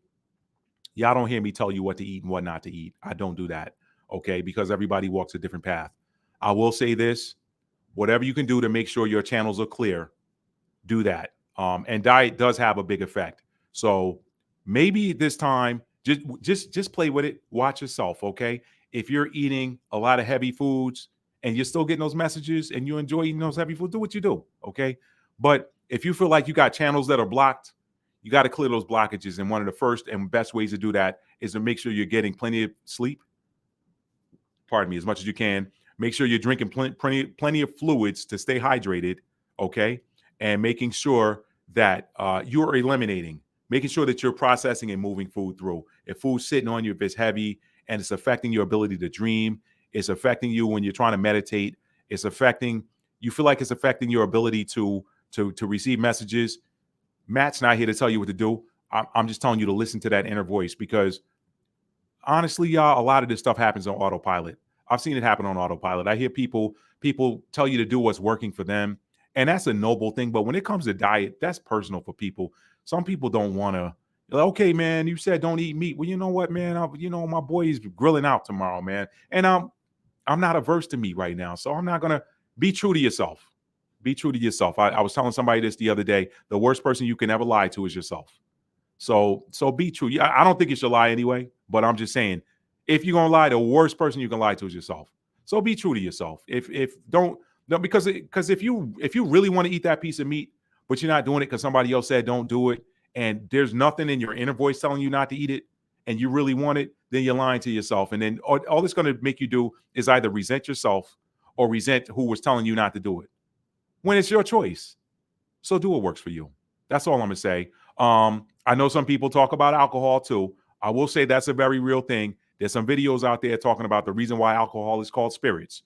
So if you've got any of these Pisces placements, or 0 degrees, 12 degrees, or 24 degrees placements, or 12 house placements, this is the one time I will give you some advice. This might be a good time to, I ain't gonna tell you to completely quit it. That's for you to decide. But if you do enjoy a beverage or two, you may want to ease up on it. Because that alcohol could affect your ability to get these high vibrational communications via that 12th house or via that Pisces energy, which Pisces rules over 12th house anyway. So now, that being said, let me get over here to some comments, all right? Andy said, I'm a Pisces rising at 12 degrees. Andy, I'm getting ready to hit the houses. So your rising sign is your first house. Of course, you know that. 20 degrees is not a Piscean degree, so but that doesn't matter because you're the Pisces rising, so that's fine. Tora Girl said, what is up, Matt? What's up, Tora Girl? Let me see what else we got here. Okay, y'all chat with each other in the chat. I love that. Okay, Tora Girl said, I'm so glad you're doing this. It's your influence that had me on this astrological path. Thank you so much, Tora Girl. I appreciate that. Again, the more you know your natal chart astrology, the more you're going to know yourself. And the more you know yourself, the more you're going to love yourself. When you know yourself, you love yourself because you understand why. Y'all have heard me say this for as long as I've had this channel, and this is my personal credo, okay? With every what, there's a connected why. If you don't know why, the what, you're going to be lost in the what. You're going to be lost in the sauce. You should try to find out why. The fourth chapter of Proverbs tells us to get an understanding. With all our getting, get understanding. That's an instruction in the book of Proverbs, 4th chapter. You always want to get understanding. So if you don't understand yourself, how are you going to understand somebody else? I'm telling y'all, I'm not going to say I'm 100% cured, okay? But let me say this. I'm probably 90% less judgmental than I used to be since I started reading natal charts and understanding natal chart astrology. Because you know what I said to myself? You know what? The power made that person. Or some people say God. Some people say the creator. Some people say the Most High, okay? God made that person. The power made that person. The creator, the force made that person. The universal I am presence created that person. They were made the way they're made for a reason. If I've got to be in that person's presence, I got to figure out a way to work with them and not work against them, okay? If I got to work against them and I ain't got to be in their presence, I need to go. Why criticize somebody for how they're made? Energetically speaking. Now, you know, somebody, if they're making a stupid choice, a low vibrational choice, and you'd be like, man, you know what, that was stupid. And they probably already know it. So who wants to hear that they, like, you know, I play tennis. Y'all know that. When you play in a tournament match and you lose, you do not want to talk to anybody about why you lost that match. Like you probably going to want to punch them in their face I know it's low vibrational. All right. I'm not perfect. I'm still working on me.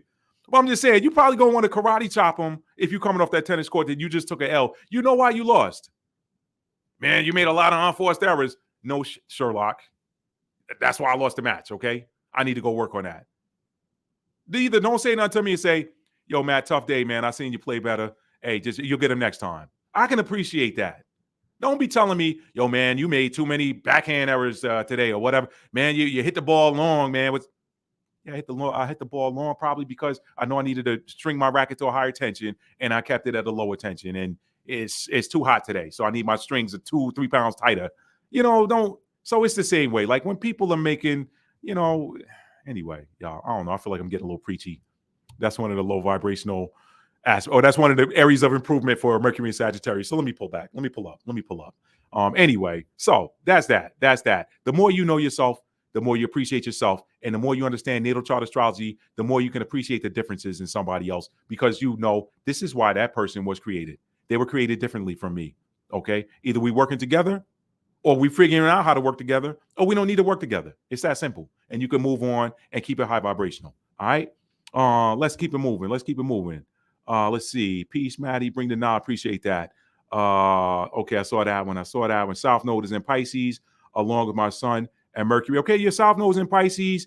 Then with the North Node moving into Pisces, you could be in some reflection energy as well. That's the other thing, Jamilu. With the North Node moving or with the North Node being conjunct your South Node, you may be in a lot of energy of reflection because the South Node represents the things that are behind us. So you could, with this North Node moving into Pisces, you could also have some past memories come up. You could have some past conversations come up. The South Node represents our past or things that are behind us. So if the North Node is in your South Node, then you could have people appear from an earlier time, people that you haven't seen in a long time. You could have people appear.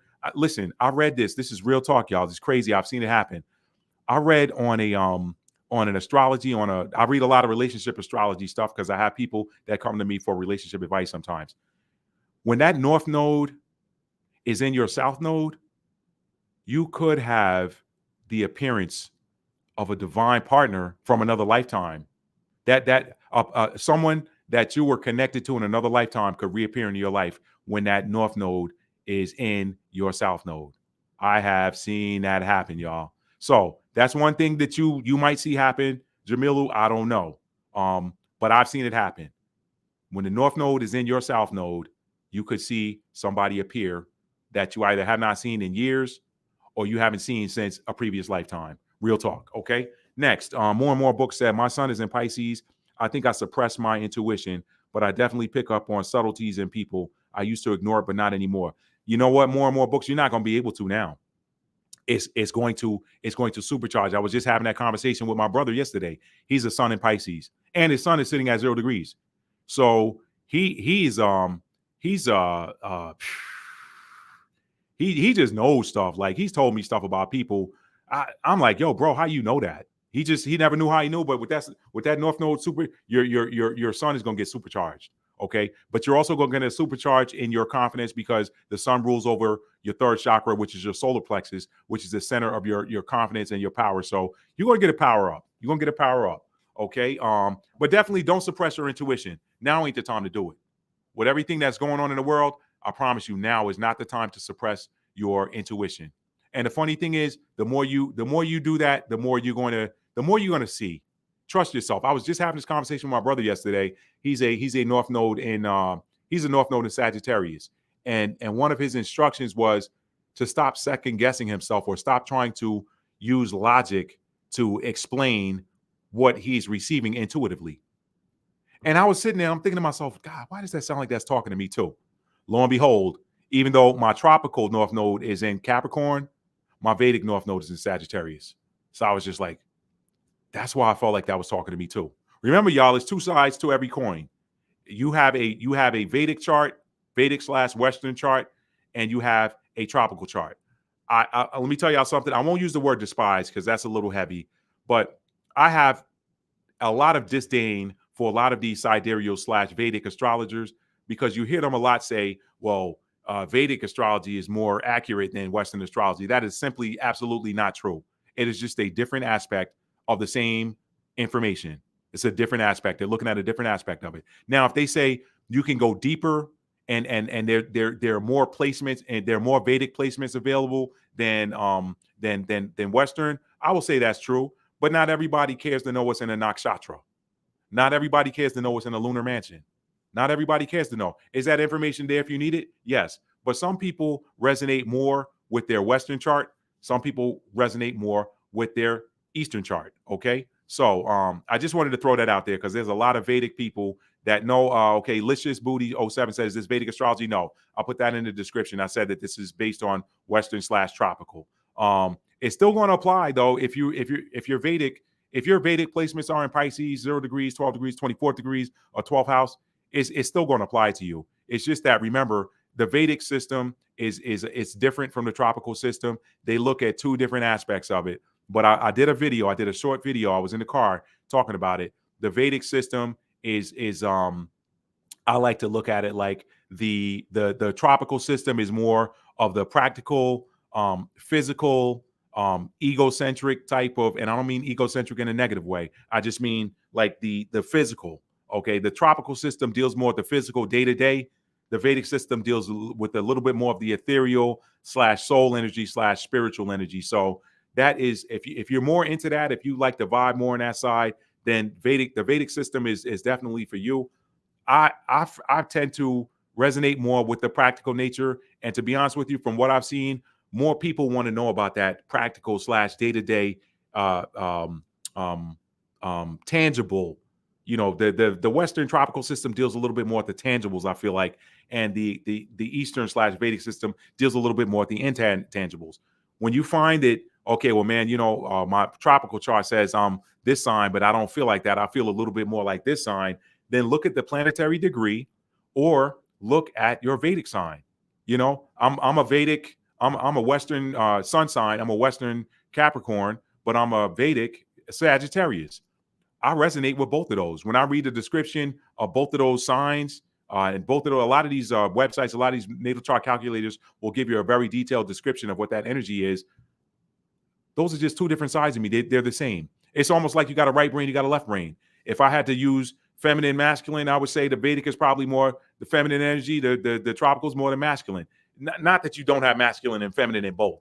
I'm just trying to give you that dichotomy. So just a little side note there on Vedic versus Western. Let me keep it going. She said a little arrogant. She was talking about Aquarius. Hotshot said, yes, I'm an Aquarius. What's the Imam Coeli? The IC, it's my only placement. Okay, that Imam Coeli, that's your fourth house. That's your fourth house. So if you're saying that's your only Pisces placement, I'm getting ready to hit that. Okay. IC is the fourth house. MC is the 10th house. Let's see. This is for tropical astrology. Thank you, Licious Booty, for saying that. Okay, what up, though? Okay, I got that. It looks like I'm caught up. Can you just because can you recommend some good resources for reading our charts? Maybe drop it in the description. It's in the description. I put links to two of my favorite sites in the description, so you can check those out. If you want to know the house, you have to know the exact time you were born. If you don't know it, get a copy of your birth certificate. Some people say they got their birth certificate, but the time's not on there. That's because they got a short form. Just see if you can hit your Office of Vital Records or maybe the hospital you were born or something like that, and see if you can get a copy of the long form or the one that does have the time on it. Okay. Pono, and I've also heard a few abstract stories of people. Their times weren't recorded right, like they might have a different time at the county than they had on their birth certificate or something like that. You got to kind of play with it. Those are the outliers. I don't see that a lot, but anyway, that does happen. Pono said Pisces rising in Mars. I feel like I'm being tested on every level. Okay, we're gonna come into that, and just because of that, thanks. All right, so we are caught up on the planets. I'm caught up on the comments. Let me take a sip here, and we're gonna run down the houses real quick. The house energy was kind of covered by the planetary energy a little bit because we know that planets rule over the signs and the signs rule over the houses. So ultimately, the planets rule over the houses too. But we're gonna go through them. Okay, so. And I'm not doing this based on your rising sign. I wanted to know that I wanted you guys to know that a lot of people, a lot of astrologers will give you how you're going to be affected by certain transits based on your rising sign. I don't do that as an astrologer myself. Why? Because my preference for the house system is the Placidus system. Some people don't like the Placidus system. They prefer whole sign or equal house house system. I like the Placidus system. It's the first one I learned. And the Placidus system for me is the only one, actually, not just for me, period. It's the only one that reveals when you have intercepted houses. What's an intercepted house? It means that you have a whole sign intercepted in a house, meaning it's not on the cusp. I'll give you an example. I have Aquarius intercepted in my fourth house. Okay. What does that mean? That means Aquarius is not sitting on the fourth house cusp. Capricorn is sitting on the fourth house cusp. On the fifth house cusp for me is Pisces. I'll be talking about that in a minute. What that means is Aquarius is sitting inside of the fourth house. When you've got intercepted houses, it also means that you have another sign that's going to span two houses. Okay, for example, for me, I've got Aries that spans houses 6 and 7. So I've got Aries in the 6th and Aries in the 7th. Okay. So that's just to give you an example.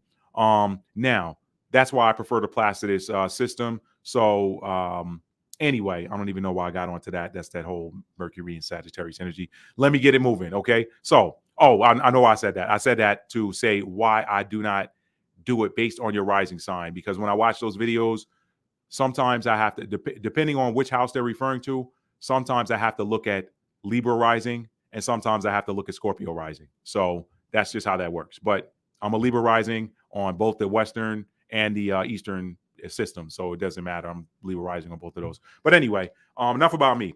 First house.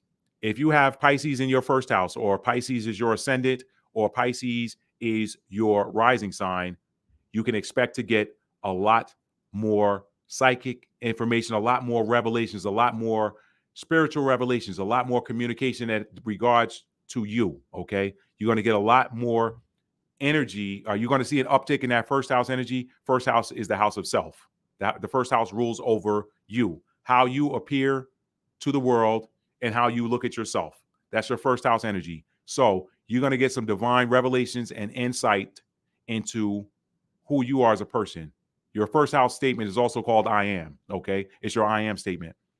Your first house is ruled by the sign of Aries as well, but I won't get into the signs that rule over the first house naturally. I'm just going to stick to the sign and Pisces, okay, or the house and Pisces sitting in it. If your first house is Pisces, you're going to get divine revelations. You're going to get information. You got Pisces is the knower. They're the psychic. It's the bridge between heaven and earth. You may see you may receive information from the spirit realm through your meditations, through dreams, information about you. Information that's going to enhance you as a person. It may enhance your spiritual gifts, okay? But ultimately, the first house is the house of self, so it is how you look at yourself and how you appear to others. So you may even Your aura may be brighter to others. You may hear people say, man, you look a lot brighter. I know I said the same thing with the sun, because the sun represents Aries, the life where we shine, but also your first house is your appearance, okay? And how you think about yourself and how you look at yourself. So with Pisces sitting in your first house, you're going to see an increase in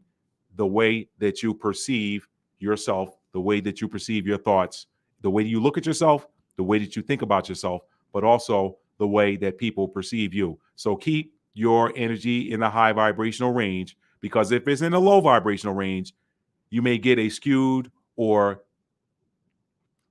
convoluted picture of how you see yourself, or your thoughts may become convoluted. Okay. That's Pisces sitting in your first house. So I know who was that said that? More and more book. Oh, she no, okay, she didn't say first house. Somebody else has their first house in Pisces. Okay. The same applies if your first house is sitting at 0 degrees, 12 degrees, or 24 degrees. Okay. It's the same thing. Because you have a degree mark for your houses as well. So if your first house is at 0 degrees, it doesn't have to be in Pisces. If your first house is at 0 degrees, 12 degrees, or 24 degrees, it's going to be the same thing. Okay. It's just going to be, the energy might be a little bit different. You're going to get revelations that may affect that energy of that first house sign. Okay. Let's see. Oh, that was for Pono that said Pisces rising and Pisces sun. Oh, Pisces sun. Okay.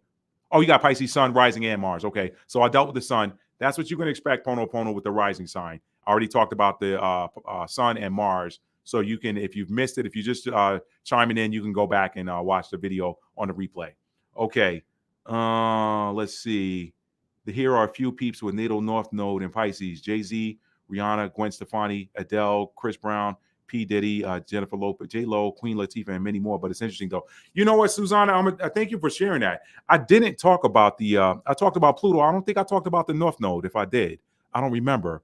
But your North Node is your personal destiny placement for this lifetime. So, with that North Node being in Pisces, you may be here to walk the spiritual path. That your North Node, your natal North Node is your destiny. Like my natal North Node, I talked about it being in the sign of Capricorn, and then in the third house. If your natal North Node is in Pisces, thank you for bringing that up, because I needed to mention that. If your natal North Node is in Pisces, look at the house. Look at the house that it's in as well, because you're going to see an increase perhaps in your intuition with regards to matters that affect that house. But also, when I look at a lot of people with natal North Nodes in Pisces, those people tend to have spiritual gifts. Some of them are not even tapping into them. There's a girl I know who I won't give too much information, but she's a physician.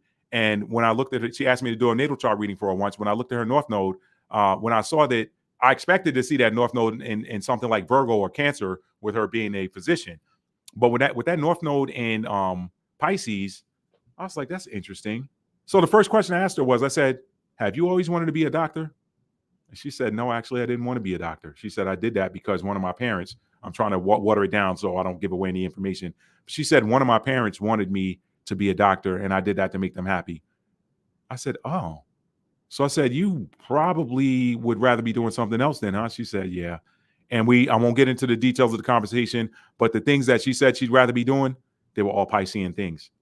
So it made sense. So again, if your North Node is in Pisces, you're going to get a supercharge in that you're going to move more toward your destiny. If you're not operating in your destiny now, you're going to have some conflict energy, because that North Node is going to be pulling you. The North Node being in Pisces, moving to Pisces right now, is going to pull you out of whatever you're doing that's not your destiny and pull you towards your destiny if your natal North Node is in Pisces. So Susanna, thank you again for adding that.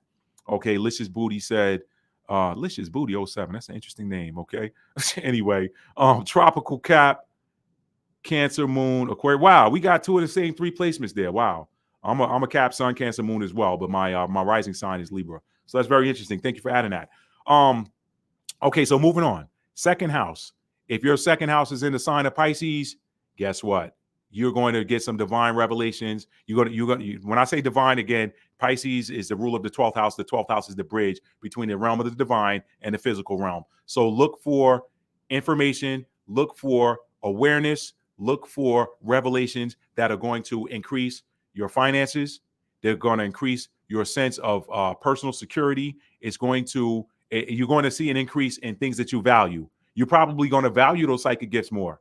If your Pisces is in the second house, you're going to get it. You're going to gain a greater appreciation. You're going to value your abilities more. Valuing them more is going to make you use them more. But with Pisces in the second house, that's also going to affect your bottom line. Okay. So if your Pisces is in the second house, it's a very auspicious placement at this time with the North Node moving into Pisces. Why? Because you are going to begin to see and to know how to increase your bottom line. All right. That is North Node in the second house. I'm sorry, that is Pisces in the second house. Okay. Same as if your second house is on the 0-degree mark, the 12-degree mark, or the 24-degree mark. Okay. And I probably shouldn't have to keep repeating that, but I'm going to repeat it because I don't know who's coming in at what time or where, whatever. But if I repeat it enough, yeah, it's going to stick in there too. So when you're looking at your natal chart, don't just look at the sign, look at the degrees, of that house and that planet, because they play an important play an important factor. Okay. Next, if your Pisces is in the third house, okay, if it's in the third house, you're going to see an increase again. And this is the same as with the Mercury, because Mercury is the ruler of the third house. Okay. It rules over Gemini. Gemini is the natural ruler of the third house. And so Gemini is ruled by Mercury. So it's just going to be a lot of similarities with your Mercury sitting in 12 degrees, or I'm sorry, in 12 degrees, 0 degrees, 24 degrees, or in the 12th house. It's the same thing with your third house being in Pisces. You're going to see an increase in your communication. You may talk more. You may be more communicative. You may share more of things that you see or things that you know about people with them. Okay, it's going to embolden. It's going to activate your throat chakra. Okay, the third house affects the throat chakra, your third house energy, because that's your communication. So but it also may affect your dream world, your intuition. It may affect your subconscious. I know subconscious is also the 12th house, but the way that we think also lives in that third house. So your thoughts about things, you're just going to get more. This is an increased, a heightened spiritual time on the planet, y'all. We're coming into a very heightened spiritual time on the planet. So if your Pisces is in the third house, you're going to see more. You're going to experience an uptick in your communication. You may speak more. You may talk more. You may share more of the things verbally share, or you may even write more. Pisces also that some of that too is Pisces is a dreamer. There's a storyteller. So Pisces people are very creative as well. They're very creative. So you may see an increase in your creative capabilities with regards to writing, communication, the voice, things of that nature. Okay. That's what those are some of the things you can expect. I'm not going through the full list of everything, every energy that's in every house. So there are other astrologers out there, other YouTube channels, Instagram channels and stuff you can look at to get a more complete. I never try to be all things to all people. I just do what I do and, leave the rest for somebody else. If I'm not your guy, then somebody else is. Okay. Anyway, so that's the third house. If you've got Pisces sitting in the third house, or if your third house is at 0 degrees, 12 degrees, or 24 degrees, expect to see get more intuitive. You may also get more intuitive downloads. I know those happen in the 12th house as well, but guess what? Pisces rules over the 12th house. So if you got Pisces sitting in your house of communication, you may get more communication from beyond. You may get more communication from the spirit realm. You may get more clarity with regards to your communication. Your communication you may come across more clearly to people, but you definitely are going to be less afraid to speak. Because that third house is going to be activated by the North Node being in Pisces. Okay. Your fourth house. If Pisces is in your fourth house is the house that rules over home, family, that sort of thing. The fourth house is also about our emotions because the natural fourth house ruler is the moon. Okay. So if you got Pisces in the fourth house, this could be a more emotional time for you. It could be a more emotionally enlightening time. You may get enlightened with regards to your emotions. Okay. Pisces rules over the 12th house. The 12th house is the house of enlightenment as well. Okay. So you may get more enlightenment with regards to things that are of an emotional nature. You may get more intuition with regards to people in your family. Okay. You may learn more about your familial and ancestral roots. Okay. You may learn some things about your ancestors that you didn't know before. Okay. You may learn things about your ancestors that you did not know before if you've got Pisces sitting in that fourth house. Okay. You could be more emotional at home. You may be more. Most of the Pisces I know, they can cry at the drop of a hat. It's just them, okay? Pisces is an emotional sign. It's a water sign. So you could, just be careful. You could be more emotional this time, but, take care of yourself. Give yourself some love on yourself, or go around people that make you feel good. Go around people that make you feel high vibrational. Try to avoid the low vibrational family members if you can, okay? You do not want anybody pulling your vibrations down with this North Node being in Pisces, because it's a very spiritual sign, okay? And it's also, Pisces is ruled by Neptune. Neptune is the planet of dreams, but it's also the planet of illusions, okay? So you may be getting more dreams about people in your family. You're going to get Pisces. That is, I'm telling y'all, Pisces rules over the 12th house. The 12th house is the bridge between heaven and earth. I can't say it enough. That is my favorite aspect of the 12th house. You are going to get divine inspiration and divine revelations, okay? If it's sitting in the 4th house, or your 4th house is at 0 degrees, 12 degrees, or 24 degrees, you're going to get information. You're going to see more. You're going to know more things about your family, okay? You may know things that are happening to family members that are not even here with you nearby. They could be 2-3 time zones away.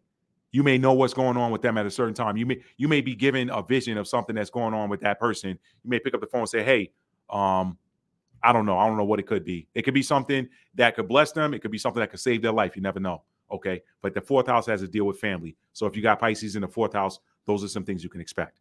All right. If you have Pisces sitting in your 5th house, 5th house is a lot of things, y'all. If 5th house represents areas of our life where we shine. Why? The 5th house is ruled by Leo, which is ruled by the sun. Okay. So you could find yourself being put out on center stage more if you've got Pisces sitting in the 5th house. If you've got Pisces in the 5th house, the 5th house also represents our strengths. Okay. Remember, the 5th house. The 5th house is also the house that's ruled. It's ruled by the sun. The sun rules over our solar plexus. Solar plexus is the center of your strength and confidence. So you could become a lot more confident, especially with regards to spiritual matters. Okay, especially with regards to spiritual matters. The 5th house is the house of creativity. It's the house of children. Okay, so you could be getting more in touch with your inner child. You could heal your inner child wounds you have. They could be healed with this Piscean energy and the North Node moving into Pisces. If you're of childbearing age, be careful, because that 5th house is activated. The 5th house is where childbearing is. Okay, so there could be some pregnancy energy there. If you're if you're still able to have children, that is an area that you could become more fertile. Let me just say that you could become more fertile. The 5th house is the house of romance and passions too. So you could be in that little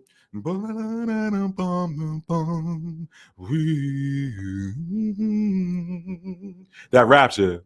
When we met, I always knew. Yeah, you could be feeling romantic right now. Okay, you could be feeling a little bit at Anita Baker. You could be feeling caught up in the rapture of love. You could be feeling romantic feelings right now if you've got Pisces in the 5th house, and that romantic energy could be activated. And Pisces is dreamy energy as well. So, you could be dreaming about a romantic partner or something like that. So those are things that you could be seeing if you have Pisces in your 5th house. Okay. Pisces in the 6th house. The 6th house is ruled by Virgo, which is ruled by Mercury. Okay. That is the house of daily routines, daily tasks. Oh, back on that 5th house, you could also be getting divine revelations, and just seeing things and knowing things that have to deal with our passions and romance. So the 5th house also, that's vitality as well. So if you play sports, you could see, now Aries is more that energy, but Pisces, you could be given a little bit more intuition or so with regards to things that are passionate about, or the 5th house is where your competition lives as well. So if you're in competitive sports or competitive gameplay, you might have a slight advantage, because Pisces being the bridge between the being the rule of the 12th house and being the bridge between heaven and earth, you could get psychic information that could give you an advantage in competitive gameplay or something like that. So that's more that 5th house. 6th house, the house about daily tasks, daily routines. It's Virgo energy, so it is about being organized. You could become more organized. You could get revelations about how to be more organized. You could be getting revelations or messages, or just having into an increase in your intuitive capabilities with regards to being organized, with regards to how to better perform your daily tasks. The 6th house is where health lives. So you could get more inspiration with regards to how to be more healthy, how to live a more healthy lifestyle. The more Virgo energy is analytical. So you could, if you've got Pisces sitting in your 6th house, you're getting help from beyond. You're getting help from the divine realm. You're getting help from the spiritual realm. You're going to be able to know more things with regards to analyzing things, whereas your analytics could have been just okay before. With you got Pisces sitting in that 6th house now, with the North Node entering Pisces, you're going to get a supercharge in your ability to know things and understand information that you're trying to analyze even better. Okay, that's Pisces sitting in the 6th house. If you've got Pisces sitting in the 7th house, the 7th house is ruled by Libra, which is ruled by Venus. That's the house of partnerships. It's the house of marriage. Okay, it's the house of relationships. So you could be in some of that Whitney Houston. What's that Whitney Houston song, y'all? Oh my goodness, it is. I was just listening to it earlier. It'll come back to me. But you could be in some of that love energy again. I know love, passion, romance lives more in the 5th house, but when you're talking about partnerships, you're talking about marriage, you're talking about relationships. Some of y'all could be getting inspiration, and you could be getting revelations with regards to people that you have romantic partnerships with. They could be spouses. You could listen, if you're looking to be married and that person hasn't shown up yet, who your potential spouse is going to be, wife or husband, that could be revealed to you in this season. The 12th house is about revelations. It's about revelations as well. You could get messages from the ancestral realm. 12th house is the house of past life. You could have somebody you could have a past life soulmate, divine counterpart show up. You could have that person could show up in this season. Why? Because the Pisces is the rule of the 12th house, and the 12th house also deals with past life energy. So you could have a past life partner, soulmate, divine counterpart, or something like that show up. Okay. Now, if you're in that lower vibrational frequency, it could be a past life karmic soulmate that shows up to teach you some lessons. Okay. Just depends on the energy you're in. Okay. That's why I keep telling y'all, keep them vibrations high. Stay in that high vibrational frequency range. Happiness. Stay out of that low range. Sad, apathetic, grief, anger. Stay out of those ranges, y'all. When whatever energy you're vibrating at, you're attracting. You're telling the universe, I like being at this. And now, again, it's okay to dip. It's okay to be mad. Don't stay mad 2 and 3 days, because then you're inviting things into your space to keep you mad. Deal with it. If it made you angry, deal with it and then move on. Don't stay angry longer than 24 hours, y'all. You shouldn't even. Some people say don't go to bed mad. Sometimes it happens, but don't go to bed mad 2 nights in a row. Okay. The longer you're in those low vibrational frequencies, the more you attract things that's going to keep you in that energy. I'm telling y'all this stuff because this is how the universe works. When you're intentional about being happy, the signal you're sending out, the vibrational frequency, the signal, the message you're sending to the universe is, I like being happy. So the universe says, okay, well, let's give her more stuff to keep her happy. Let's give him more stuff to keep him happy. But when you're that sad energy and you sit in it, your signal you're sending out to the universe is, I'm here because I like being here. You may not like being there, but by your sitting there, the signal that's going out to the universe is, I like being sad. So it's going to continue to give you things that keep you in that sadness energy. This is why you have to watch your emotions, y'all. This is why I scream about that on this channel. All right. So I know I took you down the block a little bit on that 7th house. I had to deal with that because that's the house of partnerships. Doesn't say what kind. It could be a high vibrational partnership. It could be a low vibrational partnership. That depends on you. Okay. All right. So, yeah. So that's the 7th house. If you have Pisces sitting in your 7th house, or if you have Pisces, if you have Pisces sitting in your 7th house, or if your 7th house is at the 0 degree mark, the 12 degree mark, or the 24 degree mark, doesn't matter what the other sign is. If it doesn't matter if it's not Pisces, if it's sitting at 0 degrees, 12 degrees, or 24 degrees, because those are Piscean degrees. Okay. Robin said, I'm a Pisces moon and I have been an emotional hot mess. Robin, get used to, I shouldn't say get used to that. Get used to an increase in the emotions. The hot mess part, you can choose what vibrational frequency you want to operate at. And before I get off of here, I'm gonna bring up that vibrational frequency scale again so you guys can see it. I'll bring it up a lot. I want the new people probably haven't seen me do it, but I'm going to bring it up again. Pardon me. So that comes with it. Remember, the nodes stay in a sign for 18 months. And then 90 days out from that sign change, we start to feel the energy. So we're starting to feel the energy of that. We're starting to feel an uptick in that Pisces energy because we're now in that shadow phase of the transit of the North Node from Aries, where it is now, into Pisces. I know that typically when we're looking at the astrological wheel, we go Aries, Taurus, Gemini, Cancer, Leo, Virgo, then Libra, Scorpio, Sagittarius, Capricorn, Aquarius, Pisces. It goes in that direction. But when you're talking about the nodes move in the opposite direction.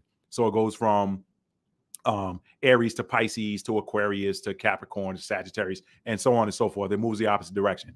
Where it's currently in Aries, but it's starting to transition out of Aries and into Pisces. Okay. So your Pisces moon, but keep in mind too, I talked about this a minute ago, that Pisces moon means that you're also going to get more information with regards to psychic information. You're going to know more with regards to things that are matters of the heart. So what you do with it is totally up to you. But I know that Pisces is a very emotional sign. All the water signs are emotional. They're emotional for different reasons. Cancers are emotional because they feel what other people are feeling, or they feel the energy of the environment.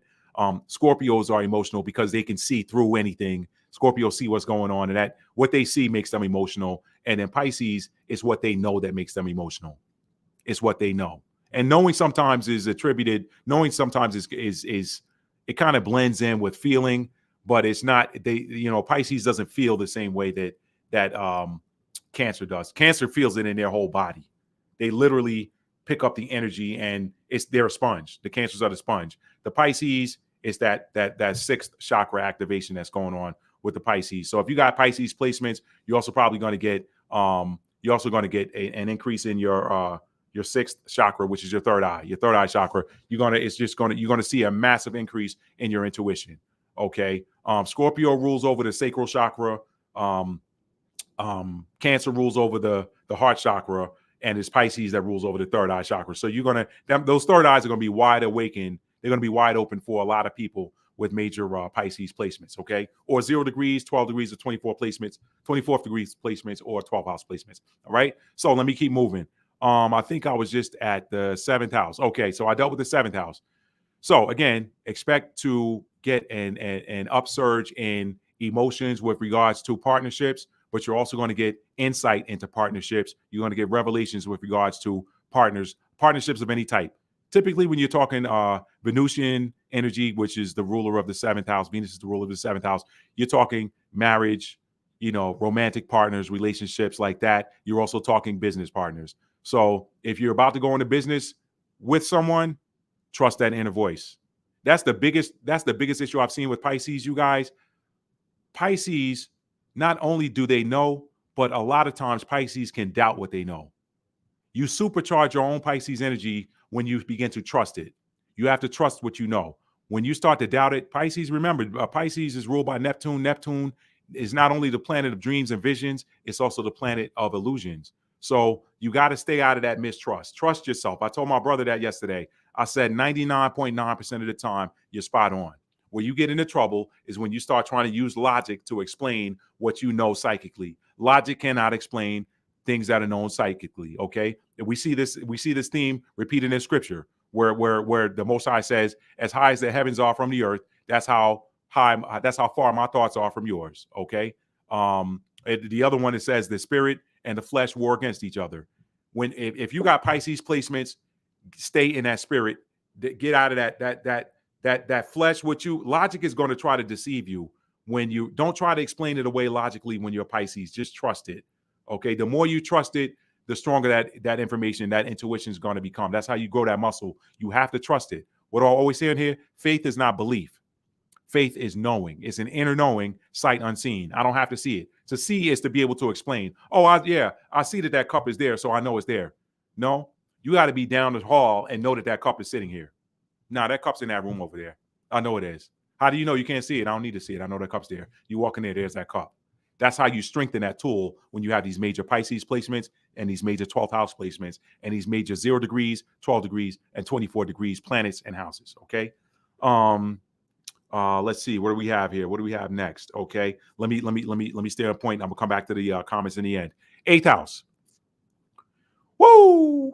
If you got Pisces in your 8th house, that is another powerful placement. That's almost as powerful as that's practically as powerful as having a Pluto in Pisces or a Pluto in the 12th house. That 8th house is ruled by Scorpio.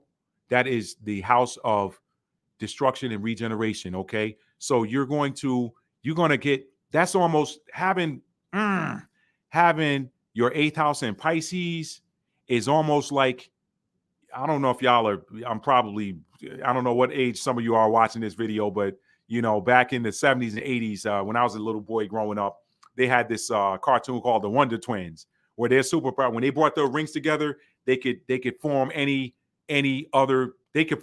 create any being that they needed to create to defeat an enemy. The Wonder Twins. They say Wonder Twin powers activate. They put their rings together. They say form of such and such, shape of such and such, or whatever. And then they would create whatever was necessary to overcome an enemy or a challenge. Okay. Having Pisces in your 8th house is like Wonder Twins being Scorpio and Pisces, and they're joining their powers. Pisces is the knowers. Scorpio is the seers. So you're going to see a massive uptick in your spiritual capabilities and your spiritual and intuitive gifts if you have Pisces sitting in the 8th house. The 8th house rules over destruction and regeneration. The 8th house also rules over inheritance. It also rules over things of a actual, say that in Pig Latin. I'm trying to keep the algorithm. Y'all know these algorithms are tricky sometimes. Of an actual, say, nature. Okay, that's Pig Latin. Those of y'all that understand Pig Latin, y'all know what I just said. Okay, the 8th house rules over things of an actual, say, nature. So, and because Scorpio is the transmuters, and Scorpio rules over the 8th house. The 8th house is the house of transmutation. It is the house of alchemy. It is the energy that allows us to take one thing and change its form into something else. So guess what? If you got Pisces sitting in that house, you are going to know how to do that.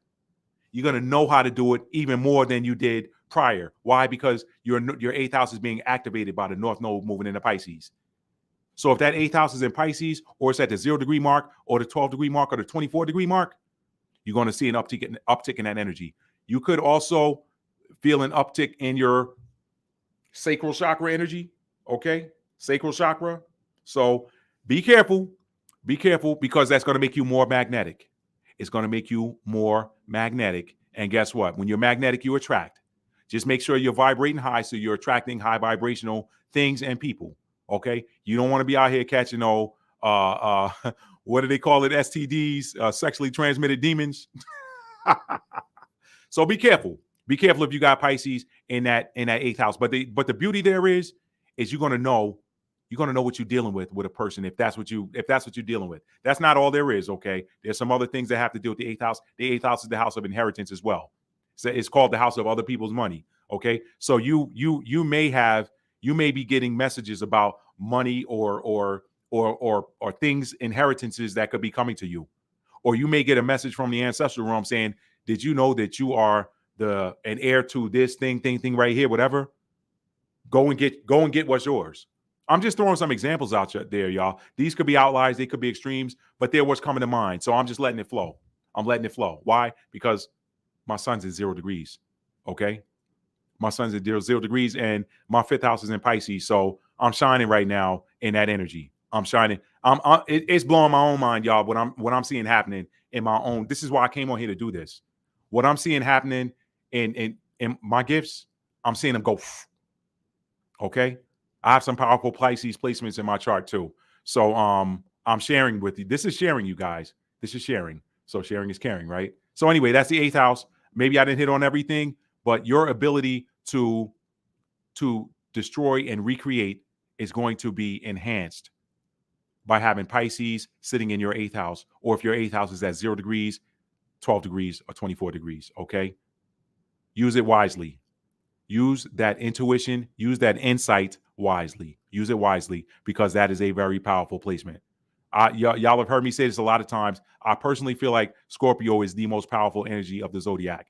That's why a lot of Scorpios are troubled. That's why a lot of Scorpios are attacked so much because they actually have the ability to turn darkness into light. But guess what the dark side knows? When I say dark side, I'm referencing the allusion to the Star Wars movies. Okay, it's the opposite of the Force. Okay, guess what the dark side knows? The dark side knows how powerful that is too. So because the dark side knows that eighth house energy and that scorpionic energy can take darkness and turn it into light, it also knows that it can do the opposite and take light and turn it into darkness. So move away from that self-sabotaging energy if you've got Pisces sitting in your eighth house, or if your eighth house is at 0 degrees, 12 degrees, or 24 degrees. Okay. That's one of the downsides of Scorpio energy and eighth house energy. It can be self-sabotaging at times when it's in that lower frequency range. Stay in that higher frequency range because it's transformative in that higher frequency range.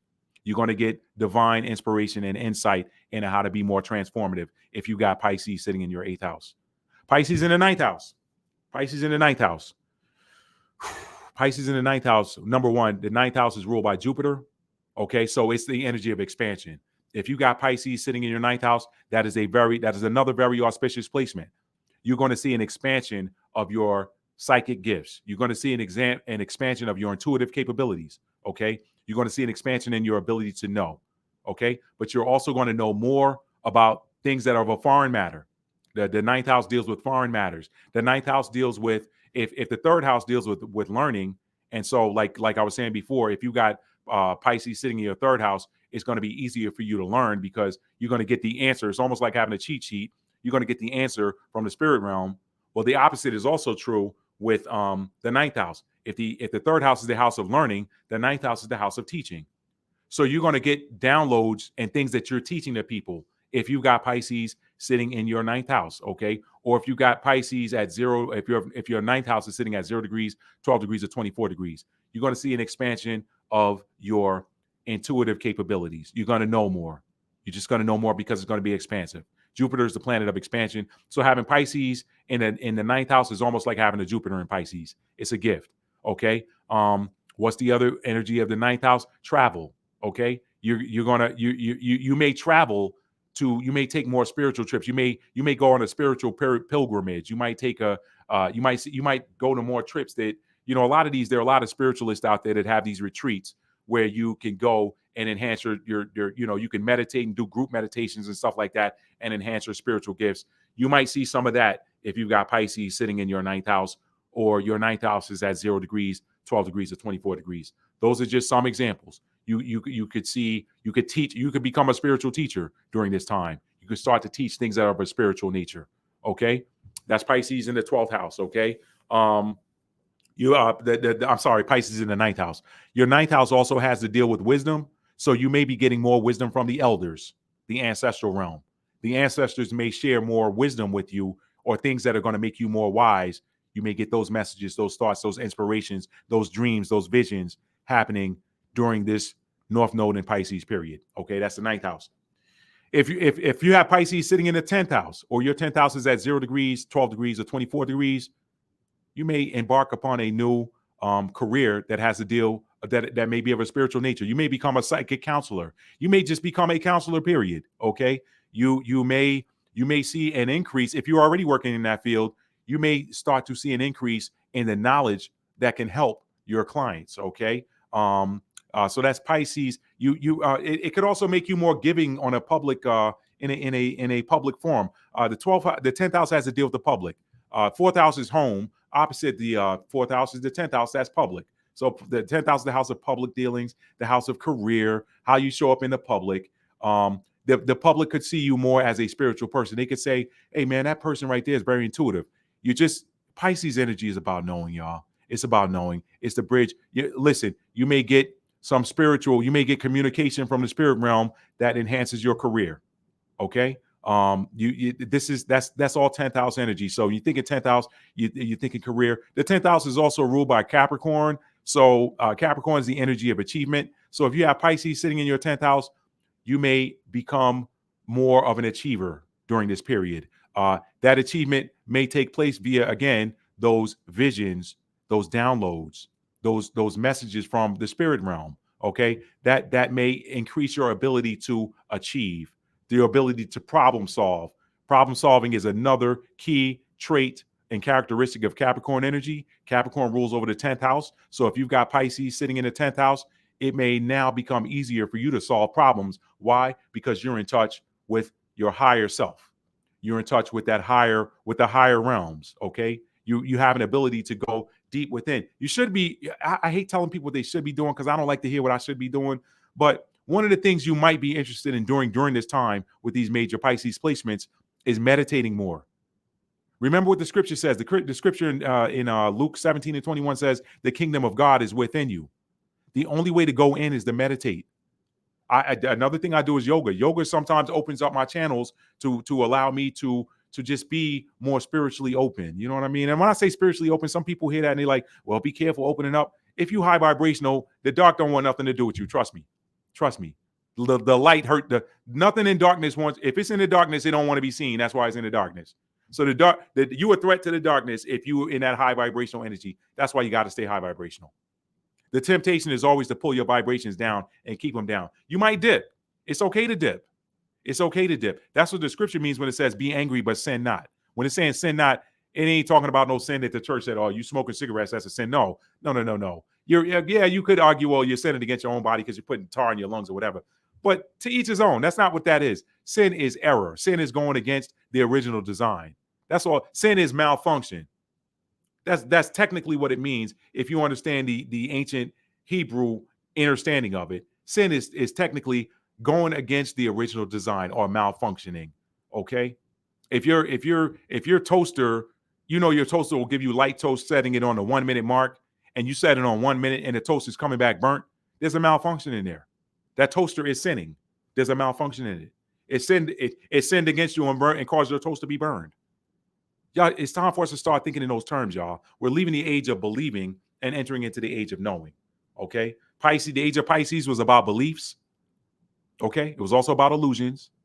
The age of Aquarius is about knowing. Okay, I know that may sound counterproductive to what I was saying about the 12th house or whatever, and Pisces being the knowers and the psychic of the zodiac, but you have to be in that high vibrational range to swim up above. Think about it. Pisces is ruled by Neptune. Neptune is about the water.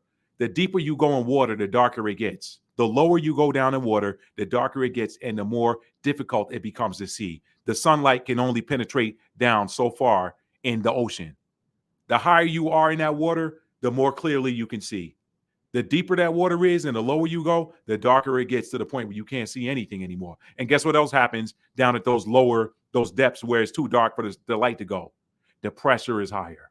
It starts to crush things. That's why you want to stay high vibrational when you're in these Pisces placements. Okay? All right. So that is the 10th house. If you have Pisces sitting in the 11th house, guess what?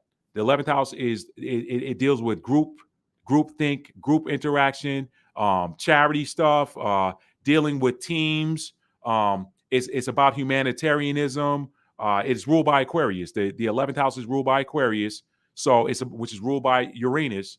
So, and co-ruled. I mean, Aquarius is ruled by Saturn and Uranus. So when you're dealing with Pisces in the 11th house, you're going to get more intuition with regards to groups.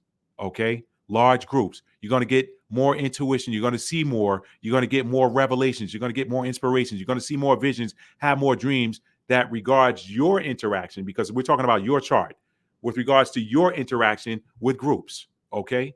Any challenges with regards to groups, you're going to be able to overcome them because your intuition is going to be increased with regards to groups. Okay. You might also find yourself praying for groups of people more. You might find yourself just doing more prayer and meditation you might find yourself praying for the world. You may be praying for the state of the world if your Pisces is in the 11th house.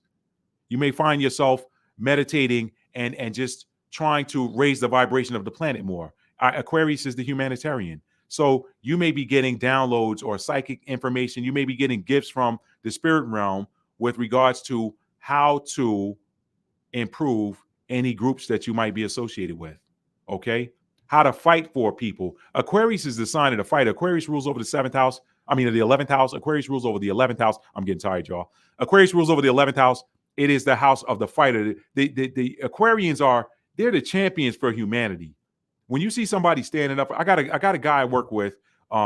He is, when he's not at work, when he's not doing his personal hobbies, when he's not playing the sports he likes to play or dealing with music and stuff like that, he's volunteering at different charities and stuff like that.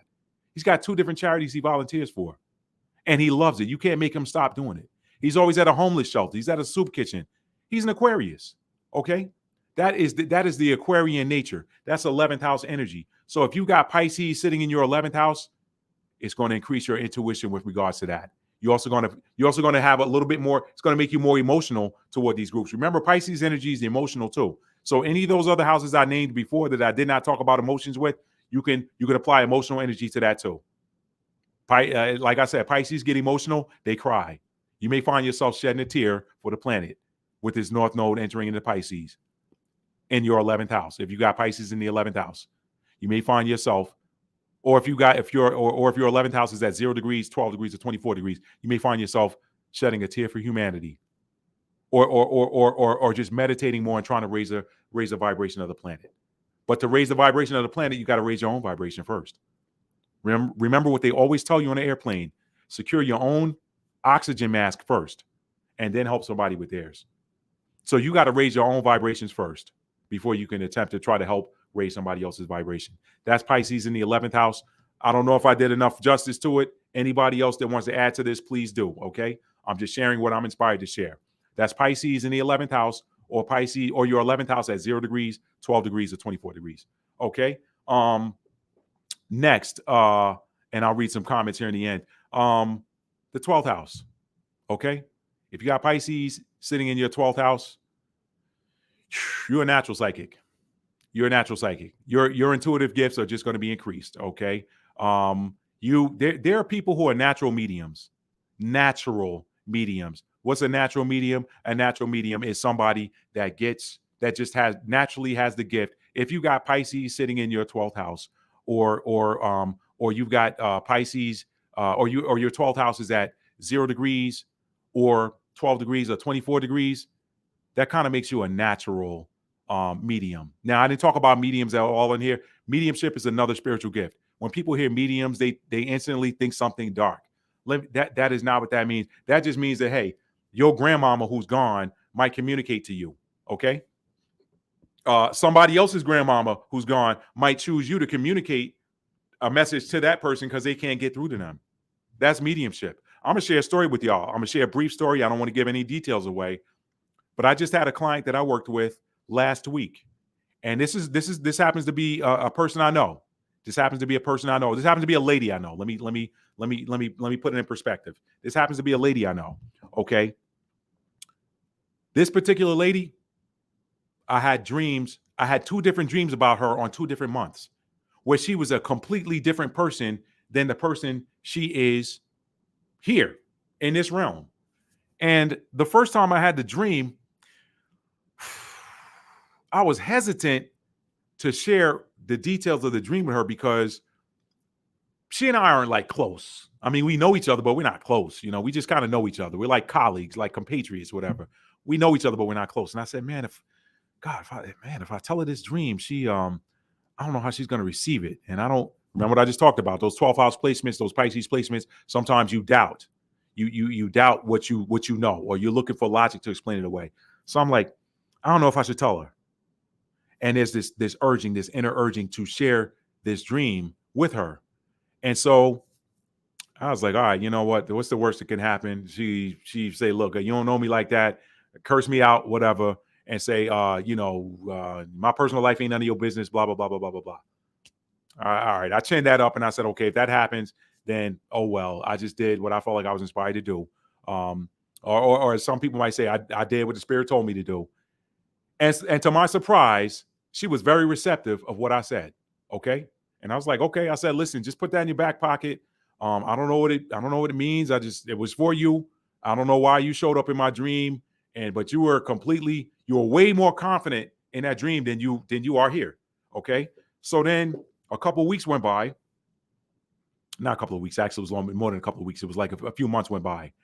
And I had another dream, and it was a similar setup. It was in the same venue. She had a similar type of outfit on. She was just completely different, and she just like had this commanding presence. And I was like, all right, man, somebody is trying to get a message through to her through me, and they ain't leaving me alone. So I'm like, what is it that, oh, wait a minute. I know how to read natal charts. Maybe her higher self wants me to read her natal chart for her and reveal something for her through her natal chart. Okay. We're still in this 12th house, y'all. I just want y'all to know I'm just giving y'all a side story. And so I go to her again and say, yo, la da da. No, I'm just gonna say la da da. I'm not gonna say her name. I say, yo, la da da. I had another dream about you again. And she's like, what? Again? I said, yeah. Let me give you the deets. Brrr, ran down the details again. She's like, wow, where? So I said, the first time I had a dream, I just gave her some advice that, hey, why don't you maybe consider doing this right here? It may make you feel different. It may put you more in alignment with who you are over there. She's like, I might give that some thought. When I had the same type of dream again and came back and told her again, she's like, all right, that's got to mean something. I said, listen, I think we can find, I said, whoever is channeling these messages to me for you, they obviously, maybe they can't get through to you, but because I know you, there's a connection. They're trying to communicate with you through me. So let me tell you what I think this is, but to do it, I need to read your natal chart. So I said, give me your date of birth, your time of birth, and where you were born, and let me run your numbers. Okay. So I looked at her personal numerology, I looked at her astrology, and one of the first thing that and it's always different, y'all. I don't use a cookie cutter approach. I'm intuitive. Okay. I use my intuitive capabilities. I got 0-degree placements. I got 12th house placements. And I don't have any planets in Pisces, but I got 0-degree placements and I got 12th house placements. And I got Pisces in my 5th house. So that's a strength. Those spiritual intuitive capabilities is where I shine. Okay. That's what that felt. Whatever you got in your 5th house and your sun, and whatever you got in your sun and whatever you got in your 5th house, those represent areas where you shine. Okay. So I know I shine there, and I know because I got a Jupiter in Capricorn, that is my gift, is being able to solve problems. So I'm like, somebody in the spirit realm looked at my profile and said, yeah, he's the guy. We're going to send him through to talk to her. That's how that worked. Okay. So I looked at it. And again, because I'm intuitive, I don't use a cookie cutter approach. I just read the energy. I just look at the natal chart and read the energy and let the natal chart speak to me.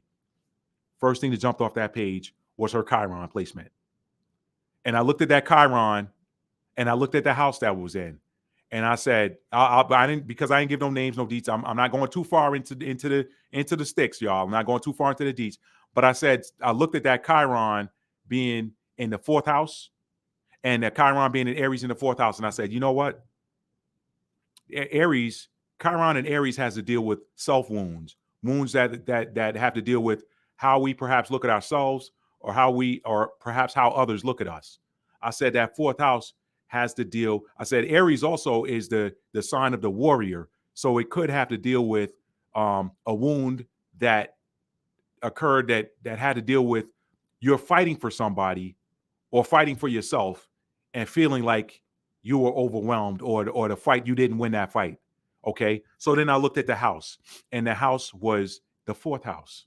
So I said, I don't know what happened, but something happened either in your childhood or a previous lifetime that had to deal with somebody in your family. Somebody in your family hurt you, did something to you, and because you tried to fight them off and you failed, so you felt like a failure, and you perhaps felt like people were looking at you, that you had a wound with regards to how either people in your family were looking at you or how you were looking at yourself, that had to deal with an incident that had to deal with some type of conflict.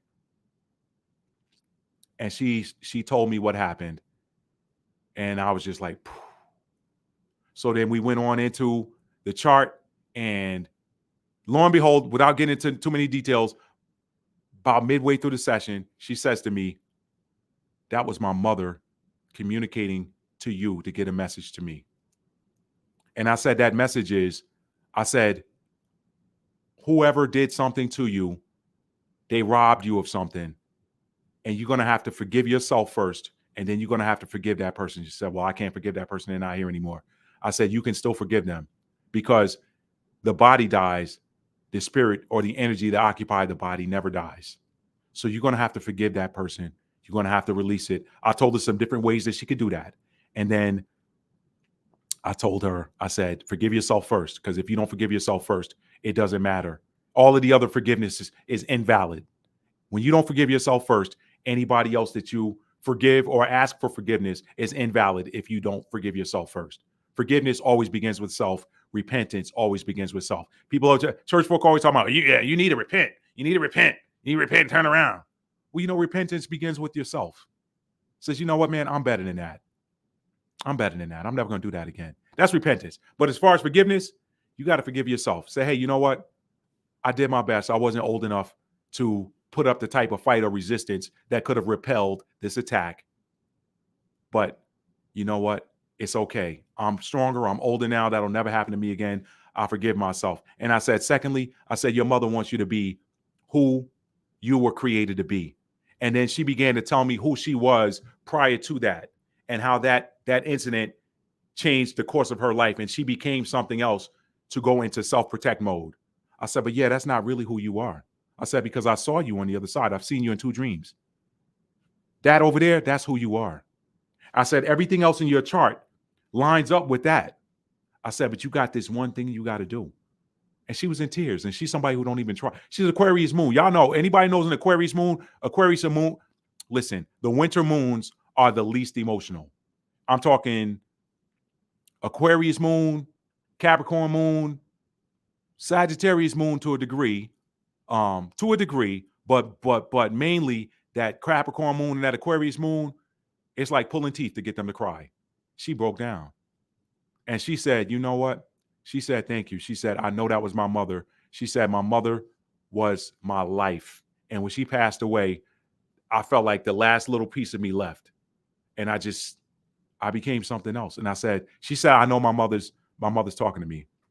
And yeah. So that's what mediumship looks like. What is medium? Medium, what's the root word in medium? Middle. Middle. So a medium is simply a middleman. And I didn't choose that. I never listened. A few years ago, I didn't know this person from Adam. If they were walking down the street, I wouldn't have seen them. I wouldn't have known them. I might have spoken, but that was it. But that was a very profound experience. It was profound for me because I said, I began praying after that. I said, Father, you chose me to do that type of work, to help somebody heal. I'm honored. To me, there's nothing. I look at myself, I'm like, I'm just a regular dude.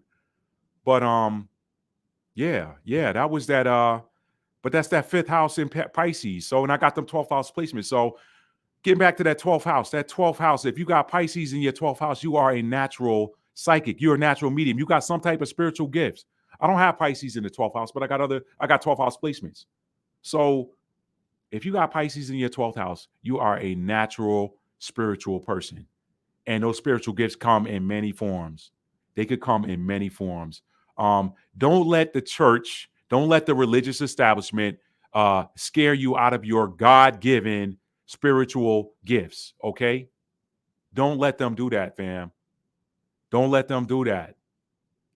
I talked about having Jupiter in the 12th house. Your Jupiter is in the 12th house. That's a gift. Your Jupiter's at 0 degrees, 12 degrees, 24 degrees. Okay, that is a gift. Your Jupiter's in Pisces. That's a gift. You gifted in that area. Okay, so once upon a time, this church establishment that is going down when this matrix crumbles. People get mad when I say that. I could care less. You can get mad if I tell you it's going to rain. You don't want it to rain. It don't matter. If the rain in the forecast is coming, I don't care how mad you get. The matrix is crumbling. But as a part of that matrix, it is the church that made people fear and they demonized these spiritual gifts. Why? Because when you've got major water placements or 4th house, 8th house, or 12th house placements, or placements in Cancer, Pisces, or Scorpio, or placements that are in degrees of water signs, 0 degrees, 4 degrees, 8 degrees, 12 degrees, you have spiritual gifts that allow you to see, to feel, and to know. That scares a crook. That scares a crook. Y'all know where I'm going with this. The age of Pisces was about illusions. I'm finished now, y'all. I'm gonna read the comments, but I'm in the zone now. This is what happens sometimes. I'm in the zone, and the spirit takes over. Okay, and the spirit just starts speaking through me. Those spiritual gifts, y'all know where I'm going when I say crooks. The establishment gave you the lowest form of spirituality with religion. It is the lowest form. It is spirituality in its infancy. It's like elementary school spirituality. It's its lowest form. It requires you to go to a pastor or some person who was appointed by the church to be a prayer leader, or well, this person over here is prophetess person, or this person over here is evangelist, whatever. If you need to know a word from the Lord, go to this person. And a lot of these people don't have any type of spiritual gifts in their chart, okay? But no major spiritual gifts, but the church appointed them there. Why? Because I ain't saying all of them. Y'all, please understand there are some churches that do operate in spiritual gifts. Please understand, I am not saying this is all the churches. I'm talking about the worldwide church establishment and these mega systems that feed up into that establishment, okay? And I don't care if it's Christianity. I don't care if it's Judaism. I don't care if it's Islam. They all roll up to the Catholic Church. They all do. This is why they had that thing back in when Trump was the president, and you saw they had this thing over in Israel with the top rabbi, the top the Pope, the top rabbi, a few cardinals, and some top imams. They were all joining hands and putting their hands on some globes. Something they did over there. Like, I'm like, this is all the same. I was just telling somebody that today. They were talking about well, this group over here, these Jewish people, they demonize these Islamic people, and the Islamic people don't like the Jewish people, blah blah blah blah blah. I'm like, have you ever looked at that Saturnian cube in Mecca or whatever, where all of the people, that black cube, all the people walk around? Okay, go look at some of these. And I'm not demonizing anybody, not talking bad about nobody's religion. Don't come for me in the comments. Okay, I'm just showing you the parallels. The same big old giant black cube that they walk around in Saudi Arabia, a miniature version is what these people in Israel wear they got a little band, and it sits right over their third eye. It's the same thing. So what I'm saying is, religion is the lowest form of spirituality. It's the least powerful. That's why the scripture said having a form of godliness, but denying the power thereof. I did a video breaking that down, what that really means. Okay? They have a form of godliness. Religion is the form of godliness. Most of the people, I shouldn't say most, you have a whole lot of people that have spiritual gifts that are, because of religion, are afraid to show them, or afraid to showcase them, or they're afraid, well, if I show people my gifts, they're gonna call me evil. They're gonna call me a witch. They're gonna call me a wizard or something like that. It's never the tool, it's what you're doing with it. A chef can use a knife to cut some meat, cut some vegetables. Somebody else can come take that same knife that chef had cutting vegetables and try to stab somebody with it. Is the knife evil, or is it the intent? I talk about that all the time. So what happened is, listen, y'all, I'm going off on a tangent. Don't let religion make you afraid of the gifts that you didn't ask for. Gifts come without repentance. Guess what? They also come without request. Okay? A gift and a grant is the same thing. Here, I'm giving you this. I don't need nothing for it. When you borrow something, hey man, can I hold? All right, I'll let you have that. No, a gift is like, hey, you know what? No, I don't need that. This is yours. This is yours. Do with it what you want. Some people give people stuff and then they go back and see how to use it. Man, I should have kept that. Well, guess what? It wasn't a gift then. If you're worried about whether or not this person wasted it, then it wasn't a gift.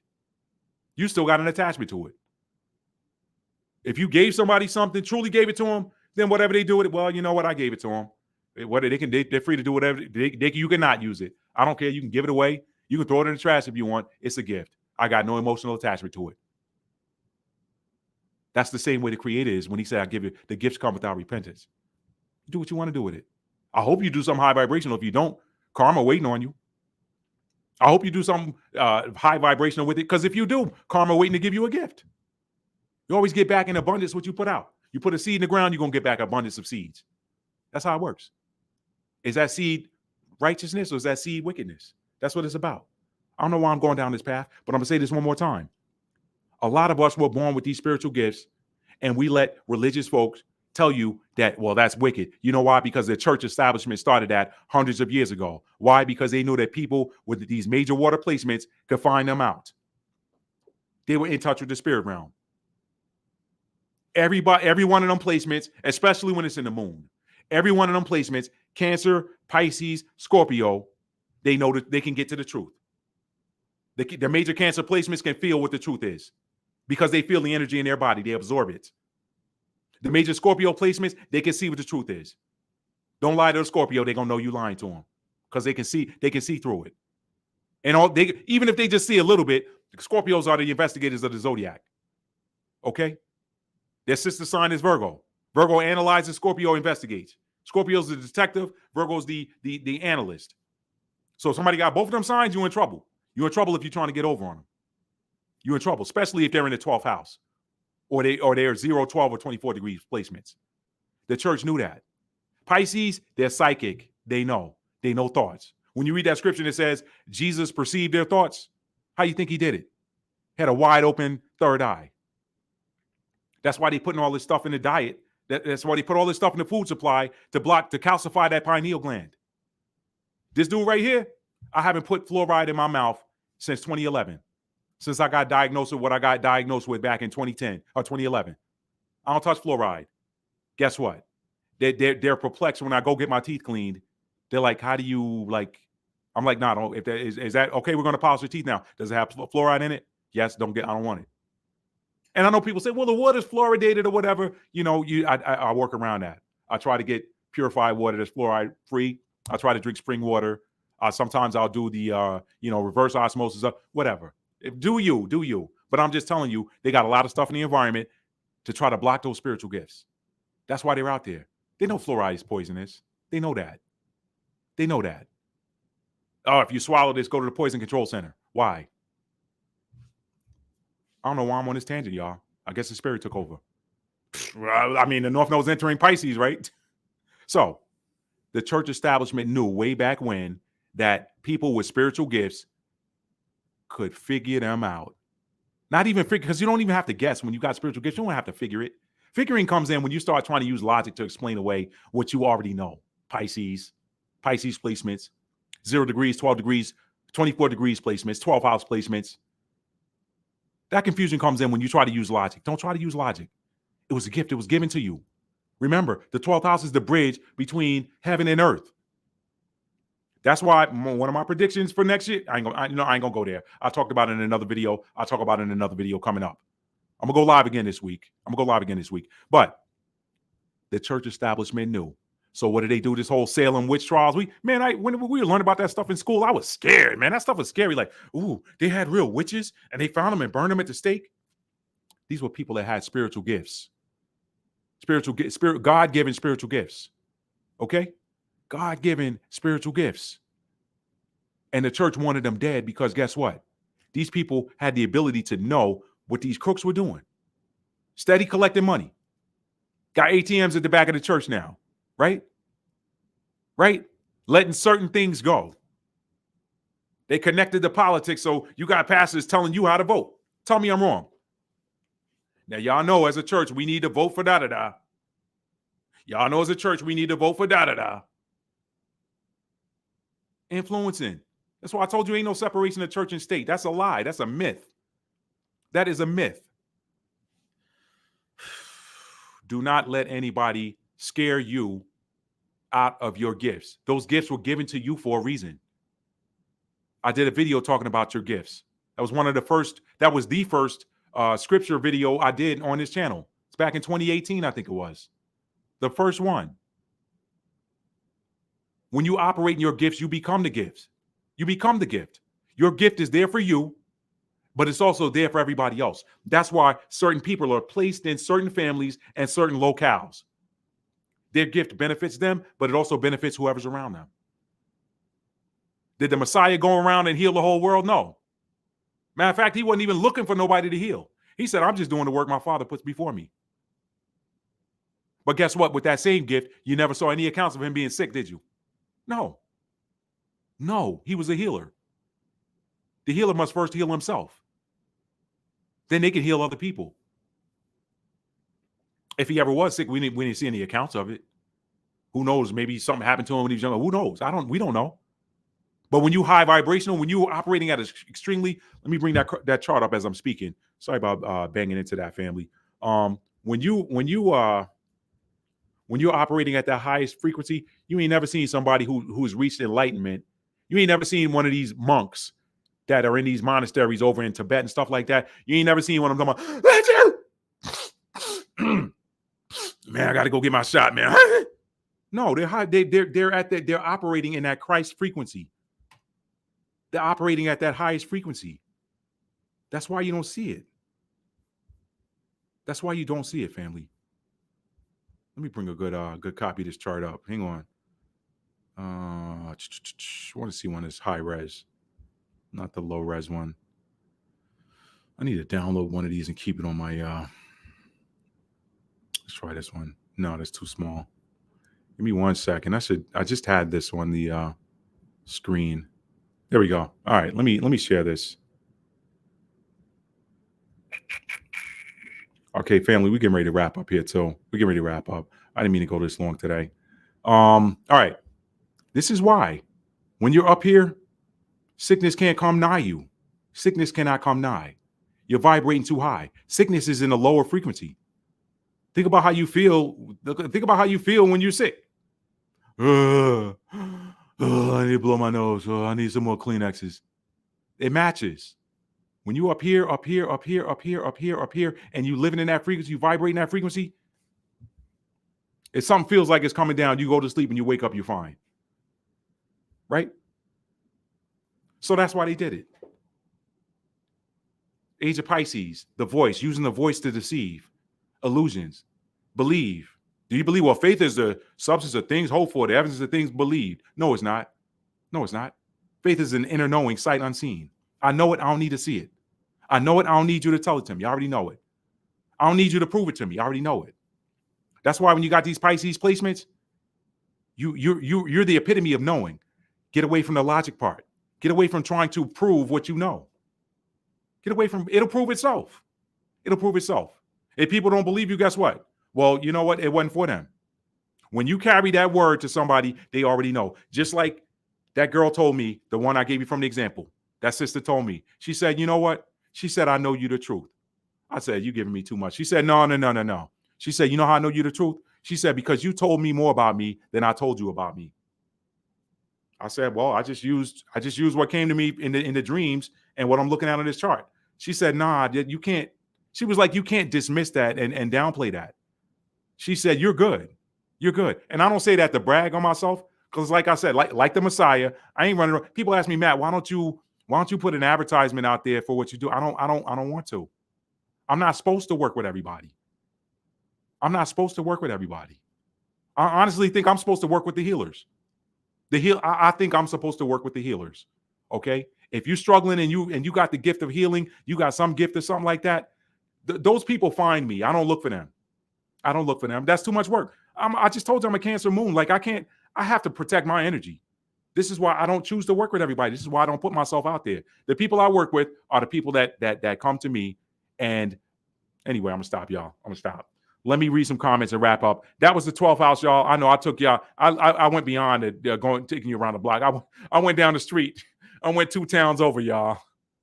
I went 2 towns over, but the pizza's better in 2 towns over. You know, they got the extra cheese and everything. And they from New York. They ain't no local mom and pop shop. They from New York.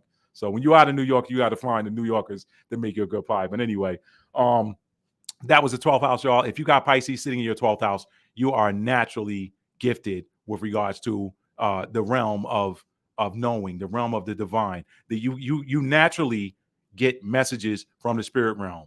Stay high vibrational so you're getting the right messages. You naturally are tapped in if you got Pisces sitting in the 12th house. The 12th house is the bridge between heaven and earth. It is the link to the ancestral realm. It's the link to past lives.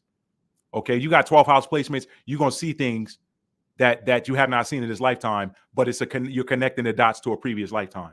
We don't just live one time. That's bull blank. Okay, I'm gonna try to be nice tonight. That's bull blank. Don't let nobody try to convince you of that. You're supposed to, I gave somebody else this analogy. I'm going to say this. I'm going to read some comments. We're going to get off of here. I gave somebody else this analogy. Existence moves just like the ocean. Everything in motion moves in cycles. You up, you down. Just like the ocean. You go up, you go down. You go up, you go down. Nothing goes up permanently. People say, oh, we're on this constant course of ascension. Nah, not really. You ascend for a while, you rest, then you might descend. Then you ascend for a while, then you rest. Listen, it's a baby's born, they hit a peak, and then the body starts to go down. Then you're reborn, okay? You're born, you get adulthood, you hit a peak, you hit your physical peak, then your body doesn't work as well as it. I used to have 2013 vision, y'all. It bothers me that sometimes I have to put these readers on. It bothers me. That bothers me because I used to be proud. That was a prideful thing for me. I'm like, man, I got 2013 vision, man. I could read that soup can. I could read the ingredients of that soup can 10 feet away. So pride myself on that. They'd be like, man, you Superman, you got X-ray vision. You know? So anyway. So that's it, fellas. That's it, y'all. I was about to say fellas. Anyway, that's it. That's that 12th house. You're naturally gifted with regards to spiritual things. If you got Pisces in the 12th house, with this North Node entering into Pisces, you're going to get an energetic surge in your gifts, in your intuitive gifts. You're going to get even more messages from the angels. You're going to get more messages from the heavens. You're going to get more messages from your ancestors. You're going to get more messages from the spirit realm. If you are a medium, if you are a natural medium, and you're connected to somebody who doesn't have that gift, their people, their ancestors, whoever that's trying to get a message through to them, they're going to talk to you. Just get your head right, get your mind right for it.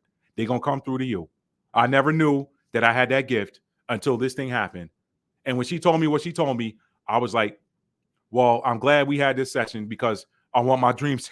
I want my dream time back. I'm tired of seeing you in the dreamscape and waking up knowing that there's something I'm supposed to tell you.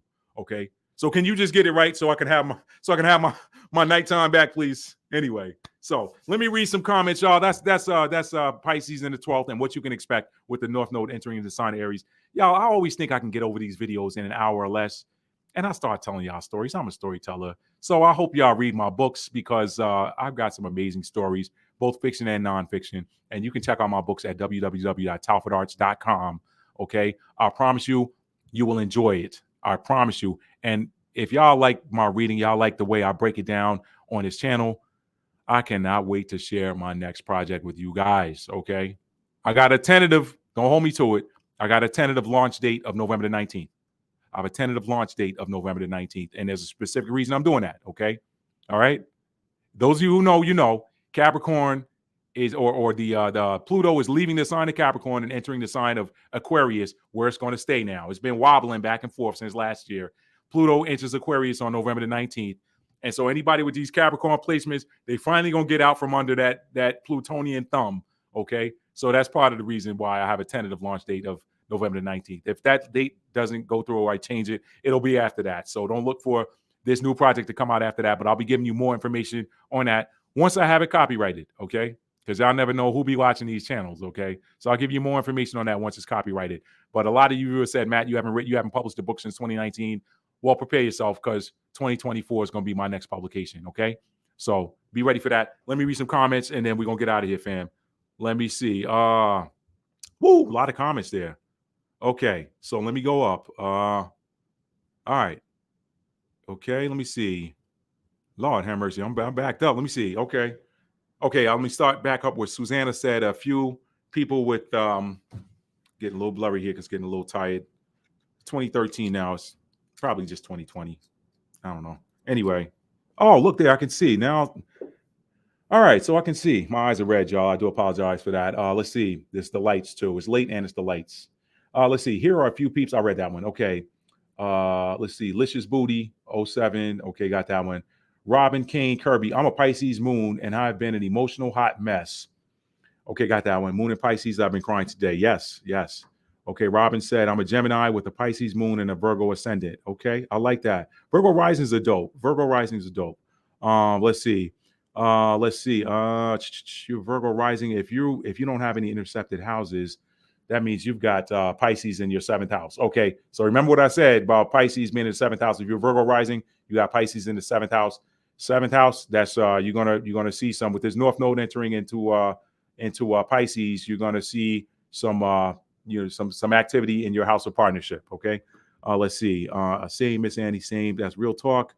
I have you got Pisces in your 7th house. Okay, 0 degrees in 8th house. Okay, just because that's a powerful placement. Just because that's a powerful placement.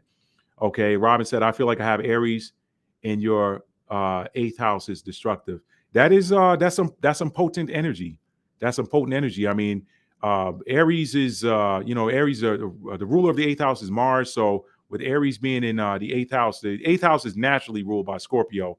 Aries is a 1st house sign, but the ruling planet is the same. So that's tough. I mean, having Aries in the 8th house can be tough, but it's not, it's if it stays in the high vibrational range, then it's powerful. Okay. Pardon me. Hopefully I got that mute button in time. Okay. Lyrock says Scorpio sun, my 5th and 11th house is at 24 degrees. Okay. That's powerful. That's powerful. Pisces in the 10th house. Okay. Cancer North Node in 1st house, Cancer ascendant. I read my chart, but the way you explain these placements is eye-opening. Thank you. Yeah, LIY Rocks, I got to tell you something. Your natal chart is a, let me get my hand off here because I'm rocking this laptop. Your natal chart is a, it should be reference material. I'm telling you, y'all, I've been reading. I first ran my natal chart in 2021, and I'm telling you, it's reference material. If there's something I need to know or something that I feel like I need some improvement on or whatever information on, I still refer back to my natal chart and I learn something new. Your natal chart is a document you should just keep with you as a point of reference. It's your manual. Everything in life that comes from a factory typically comes with some instruction book. If it's food, it's got ingredients on it. If it's a dish, it's got a recipe. If it's a desk you want to put together in your house, it's got instructions with it. And I told somebody this. Somebody said, well, man, why are you looking at natal charts and astrology? Isn't that evil? I'm like, no. I said, your personal natal chart is your personal instruction manual. Everything else in existence has an instruction manual. Why would you not have one?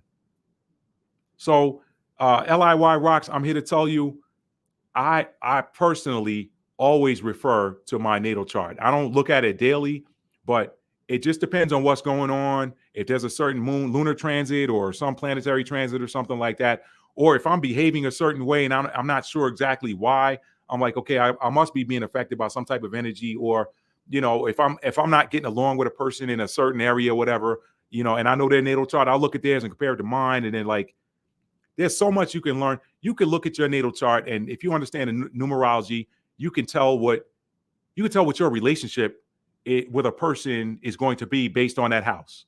You could tell, y'all, this stuff goes deep. It goes deep. But anyway, let me keep going. Robin said, and never mind, Pisces in my 7th on the other chart. Ugh, I am new to this. Just keep working with it. Again, you've got a Vedic chart and you got a tropical chart. I'm here doing a tropical. I prefer tropical. I look at Vedic sometimes as a point of reference, as extra point of reference, but that's not my specialty because the Vedic is not what I'm drawn to. So I'm drawn to the Western tropical chart. That's my calling. That's what I'm drawn to. Okay. There's other people. When I need to do something Vedic, I refer to other people. Y'all hear me when I'm talking about stuff that's going on in the world. Some of y'all have heard me on this channel talk about looking at Joni Petrie or looking at Sylvia Soriodaya for world events. They're like Vedic chart world events forecasters, and they're definitely accurate. So it's just whatever you gravitate toward. Sometimes I'll look at when I was doing my brother's Western North Node reading, some of the stuff I was reading to him from the book, it sounded like it was hitting home for me. And I was like, well, why is this hitting home for me when my North Node's in Capricorn, not in Sagittarius? But then I looked at my Vedic chart and I'm a North Node Sagittarius on the Vedic side. So both apply. A quarter is a quarter. I don't care if the head side is up or the tail side is up. I did a video on that. Okay. She said, but this message still resonates. Thank you. Okay. Let's see. Answer, know thyself. Yep. Okay. Green Tambourine said, angels can also mean angles. You can only see them when you're at a certain frequency, like angles of light. That is very true. That's very true. In fact, Billy Carson, who isn't one of my favorite people, I'm just saying, just being honest. I think sometimes some of his stuff is misleading or distracting. When you know, I'm not demonizing him. He does what he does, but he mentioned that too. And so I agree with him on that. Angles of light equals angels of light. The beings are there for you to see when you are on the frequency or in your etheric body. Check out the 7 subtle body layers. That's huge. Thank you for adding that, Green Tamperine. Said the angles or the angels live in the 6th level. Got it. She said, "Oh, mine visit in my dreams and drop tunes into my brain." Robin, that is facts. That is facts. Green Tambourine said, "You are not a regular dude." Thank you. Just because said, "Thanks for sharing. What a blessing to stand in the middle for her." Yeah, I didn't ask for it. It asked for me. It asked for me. So I just did what I felt I was supposed to do, and it turned up to be something. It turned out to be the right thing. Turned out to be the right thing. But I will tell you that in the 1700s, somebody might have been chasing me down, trying to burn me at the stake for that. But they wouldn't have got me because I clap back. Epic clap, epic. They'd have had a sharp blade waiting on them in the 1700s with me. They'd have been like, eh. And then my pet wolf too. That's a story for another day. I seen my pet wolf in a past life regression. So story for another day. Pet wolf. Story for another day. When you know. People who know me know I told them that story. So they ain't. I wasn't that dude. I wasn't that dude they was coming for. They're like, nah, we got 100 other people we can go for. Maybe we'll leave that. We'll let that one slip through the cracks. Anyway, Robin said, "I can't do religion. It hurts my spirit." It's and I'll say this. There's a sister I follow. She's got a channel called Connecting with Guides and Goals. She was one of the first people I encountered on the spiritual path, and watched a video of hers back in January 2021 talking about soul groups and soul contracts. And she said something that was very profound. She said, not everybody came here to walk the spiritual path. She said some people actually need religion. So she said you would just pray that person is in the right setting, in the right environment where they can be nurtured. And I absolutely agree with that. I don't knock religion because I don't completely knock it because I came up in it. But at some point, I started to see the flaws in it, and not even by my own choosing per se. I would say that circumstances, and I'm not saying coincidences because there's no such thing as coincidences. Circumstances led me down the path of spirituality, and then I began to see the differences, and then I began to see in Scripture exactly who the Messiah was and what he was talking about, and who he was and what he was talking about was not religion. People getting their feels when I tell them the man that the world has labeled Christ, he was not a religious person. If he was religious, the religious establishment, he would have lived a long, happy life and died of old age. The religious establishment hated him because he was exposing them. Same thing with these spiritual gifts and these people that had these natural spiritual gifts. They exposed the religious establishment, so the religious establishment rebranded them as wicked and witches and all of this stuff. And I'm not saying that there aren't people that do evil, low vibrational stuff. There are. There are high vibrational people in religion and low vibrational people in spirituality. There are high vibrational people in spirituality and low vibrational people in religion. If people are manipulating scriptures to pull money out of you, they're low vibrational. Okay. All right. If people are telling you that you need to tithe in accordance with the scripture, then they're what they've done is they've hijacked something that the ancient 12 tribes of Israel had built into their culture. They don't understand why the Levites had the tithe was for the Levites. The tithe was for the Levites because they could not farm. They could not work. Their whole purpose for existence was the spiritual upkeep of the nations. Okay. So they were doing spiritual things too. People were doing, oh, that's really, no. They wore crystals. That breastplate that the high priest and priestesses, I know they took the priestesses out of the Bible. They try to act like women are beneath men. No, we were created equal and opposite. Okay. We got different roles, but we're created equal and opposite. When the man is up here, the man is here physically, the woman is here spiritually. They're balanced. Boom. Okay. To exist in this realm, you're part spirit and part flesh. Men are stronger in the flesh, women are stronger in the spirit. Why? Because masculine energy is physical, feminine energy is spiritual. Period. Point blank. Okay. So I know I went off on a tangent, but here they go with this stuff. This person is the high priest and high priestesses wore crystals, but the church establishment will tell you that crystals are evil.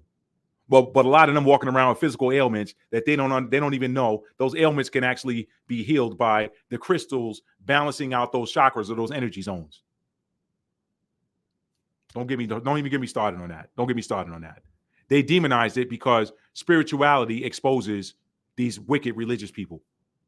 Spirituality also exposes wicked spiritual people. There's wicked spiritual people. I'm not going to pretend that's not true. There's people that do dark magic and stuff like that to manipulate people. If you try to manipulate somebody and get somebody to do something against their will using tools, then you're wicked.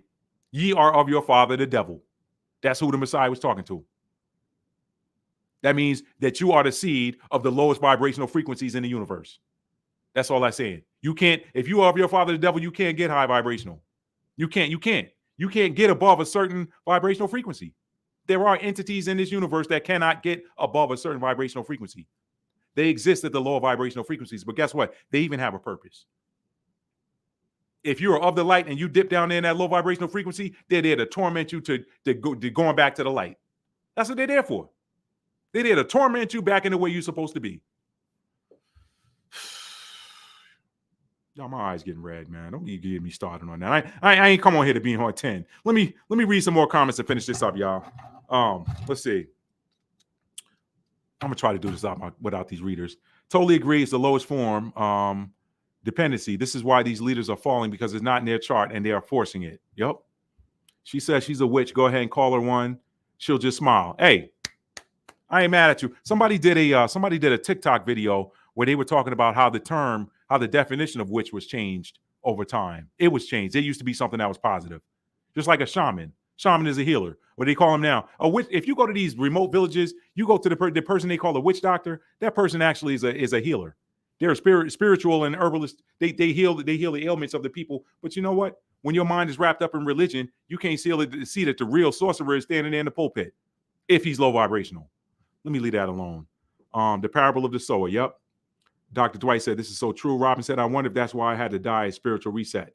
You know, we come here, we come here to fulfill certain purposes. And when the purpose is done, you exit the body, you go get graded on what you did. And then, you know, you like I was saying, everything, the universe moves in cycles, just like as above, so below. When you go to school, and a lot of people certainly call Earth school because there's some hard lessons here. But after the school year's over, then you got your summer break, right? So you go from these periods of work to rest. Okay. And sometimes I've said this before. Some people that you see living on this earth, they're some people are here to learn harsh lessons. Some people are here to get their karma, and some people are here to enjoy this planet because they did so much great things and so many other consecutive lifetimes, and they don't know how to quit working, that the Most High knock them down and dump their blessings on them. Okay. So that's it. You're here to work. You're here to do some task, perform some task. You're here to pay back your karmic debt, or you're here to enjoy being here. Okay. All right. So, healers. Let's see. Just because there's Scorpio ascending, Scorpio in the 12th house. Now I know why certain things seem obvious and my friends cannot see it. Exactly. Rob said, I know you're right. Just because said when you operate in the gift, you become the gift. And thank you. Thank you, just because. Thank you. Just because said I watched a tarot reading today that called out Scorpio 12th house Pisces. It was 144 Blue Rose Tarot, today's reading. Check it out. Let me write that down. I might check that out. Let me write that down. I'll use my tablet. Thank you for sharing that. Let's see. You said 144 Blue Rose Tarot.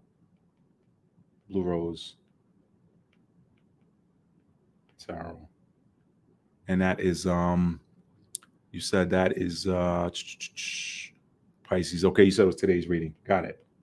Thank you for sharing that. Okay, let's see. Dr. Dwight said, thank you for sharing this message. I was questioning accepting all my gifts with a friend before I clicked on your video. I struggle with logic. I am a Pisces. I see that with a lot of Pisces. It's almost like what they know makes them afraid. But you know, if you look into scripture, a lot of the prophets were the burden.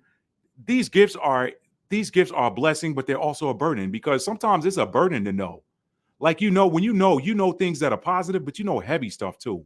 A lot of heavy stuff gets shared with you from the realm of the divine, but it's shared with you so that you can help bring healing. But when this heavy stuff is shared with you, y'all, it's a burden sometimes. Because especially when you're given a message to give to somebody, you don't want to give them because you don't know how it's going to be received. Like Jonah. Jonah didn't want to go to Nineveh because Nineveh, they were killing prophets. But he didn't know that the Most High had that set up that way because there was a lot of false prophets. So he sent the false ones to Nineveh to get killed. That's how that works. The the Most High. I did this video titled "Chosen Ones: The 2 Reasons Why the Most High Allows Them to Try You." Y'all find that in my channel. There's only 2 reasons why He allows people to try the chosen ones. One, he needs that chosen one to be exposed to the type of spiritual attack that's going to toughen them up so it doesn't phase them the next time. But 2, he uses it for karma to trap the very enemy that tries you. They got to get it now. But what he does with those enemies is he uses them to clear out smaller enemies. He uses them to clear out smaller enemies and boost their confidence up and make them think they big-ish. And then he sent them for you. Because your light is hurting their eyes, and they think, man, you know what? This same stuff been working on everybody. I'm gonna who that person think they is? Who, not who they are, who they think they is. They don't know the Most High setting them up. So, sometimes that was the case with Jonah. Jonah was sent there. Those prophets that were preaching to the people in Nineveh, they probably had some corruption in them, and they were ordered to go there. So the Most High know what's gonna happen before you show up. Before he sent Jonah to Nineveh, he already knew Jonah was going to give them the word that was going to save them. Now, I wish somebody knows you can say it. You see it, put it in the video, put it in the chat, the comments, something. Jonah just reads like the pages were torn out of it. Like, where's the rest of the story? Jonah just reads like it just abruptly comes to an end. Jonah finished. He 3 days in the belly of a whale. He gets spit out on the coast of Nineveh. He goes in there. He preaches. The people repent. They turn their lives around. And Jonah mad at the Most High. And the story ends. Like, anyway. Let's see. He said, I think you're right, brother. Appreciate that. That's Mischief Fingerboards. I appreciate that. Thanks, I will. She said, I found you on accident tonight in my algorithm. No such thing as coincidence. Let's see. Mary Jo said, yeah, no problem. Agree with that. Let's see. Robin said, I really need to sit down with an astrologer or better, learn how to read my own charts. She said, I know I'm on the right track because my whole core just superheated. Wow. Just because, she said, because I mentioned you. Okay, got it. I got other people's families showing up in my dreams. I'm telling you, got that gift, that medium, that you're there to communicate in a way. Remember, Gad, David's seer, was ultimately a medium between the Most High and David, because David pissed the Most High off and he didn't want to talk to him. And David was a man after God's own heart, right? Thanks for the heads up, Mr. Talford. That's why my dreams are becoming so vivid and sometimes lucid. It's been awesome. Yeah. Listen, y'all, I came here to share this with y'all because I saw it happening with me, and I said I can't be the only one. We're entering that shadow phase, or the shadow stage of North Node entering into Pisces. So let me read these and wrap up, y'all. Really enjoyed the show tonight. Thank you so much. Thanks goodness. Cap Rising. Lady Dagger Status, thank you. You're very welcome. Thank you. Black Moon Lilith is also in Aries. Yeah, I didn't go into Lilith tonight. I just wanted to keep it basic. She said sometimes people need religion for the fellowship, if nothing else. It's the fellowship. That's true. That's true, because some people are lonely, and having a church to go to gives them something to do. And there's a lot of good work that a lot of churches are doing out there, like with the community and homeless shelters and soup kitchens and stuff like that. I'm talking about the crooks. And they know who they are. So a crook knows he's a crook. All right. So the real sorcerer sometimes wears a white coat and a stethoscope. Rockefeller. Oh, don't even get me started just because. Thank you. Don't even get me started. And Nancy Cancy Pants Drew said, I feel that. I hold the mirror to my haters, and then I watch as karma serves. You ain't even got to do nothing. That's why the scripture says, to me belongeth vengeance. Or people say, vengeance is mine, saith the Lord. You don't want to get in the way when somebody's doing. Listen. You can't whoop somebody better than the Most High can. You can't. But if you try to get in the way, he said, to me belongeth vengeance. So guess what happens? I did a video on this. It's titled Vengeance is Mine. It's in my channel. When you try to seek and get revenge on somebody, then you took away something that belonged to the Most High. He said, to me belongeth vengeance. So when you go and say, I'm going to pay this person back, and you do something, well, guess what? You took something from the Most High. So now he's still going to get that person, but now he got to get you for taking something that belonged to him. Let him get it. Let him get it. That same passage of scripture says, in due time, their feet will slide. You want him to get payback right now. Nah, he might need him to build up some more karma. Anyway, Robin said, let me see. My moon's in Pisces. I feel Saturn and the North Node creeping up, but hopefully I'll live up to my name and get through the pressure. You will. Your mindset's already there. And Robin said, I've had so many lucid and just very real feeling dreams lately. So I'm glad to hear it's not just me. It is not just you. And with that, just because that I've seen the Most High whoop some butt in a perfect way, absolutely. You can't do it better. Nobody can. So, y'all, this video is hit 3 minutes and 3 hours and 15 minutes. I don't even know how I got here. I guess I do. I tell stories. Once I get into storytelling mode, and then when the spirit takes over and I start going off script, and I know it's coming, the messages are coming through me.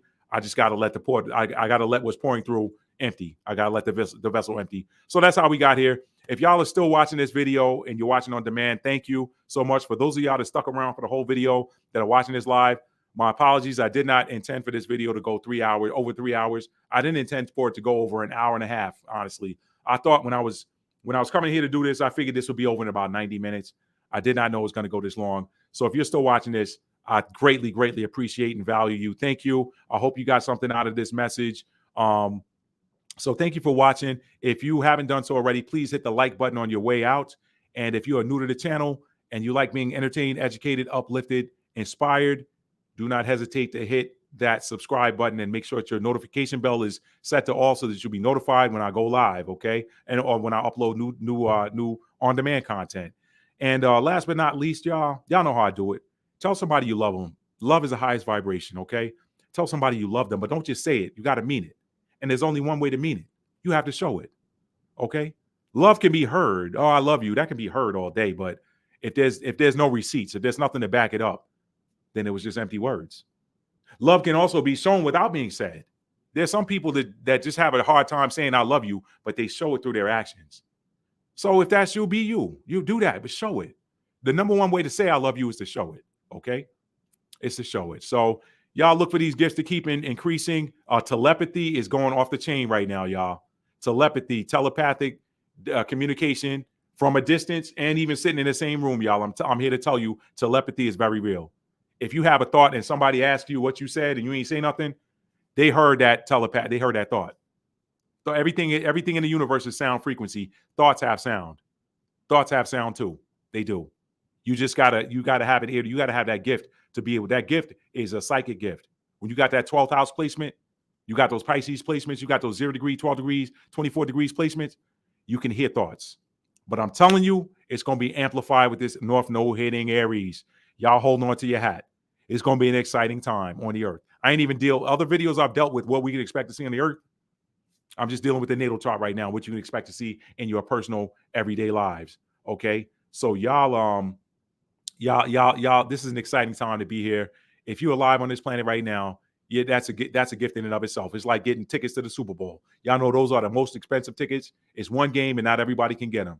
So if you're on the earth right now, you in for a show, and the show is happening now. The matrix is crumbling. We're seeing a fall in these old matrix systems and a rise in spiritual energy. What did the Messiah say in, I think it's John, the 4th chapter, when he's talking to the Samaritan woman? He said, you know not what you worship. He said, we know what we worship, okay? He said, the time is coming and now is where the true worshipers will worship in spirit and in truth, in spirit and in truth, not in words and in lies, but in spirit and in truth. He said, God is a spirit, and they that worship him must worship in spirit and in truth. That's the age we're reaching now. The truth is coming out right and left every day. More and more truths are being revealed. And I'm here to tell you, if you got these 12th house placements, these Pisces placements, these 0, 12, and 24 degree placements, you won't get more revelations of truth. Probably more so than anybody else. If you got Scorpio and Cancer placements, your gifts ain't turning off. You still getting the truth too. But Pisces placements and Pisces degrees are about to go off the chain.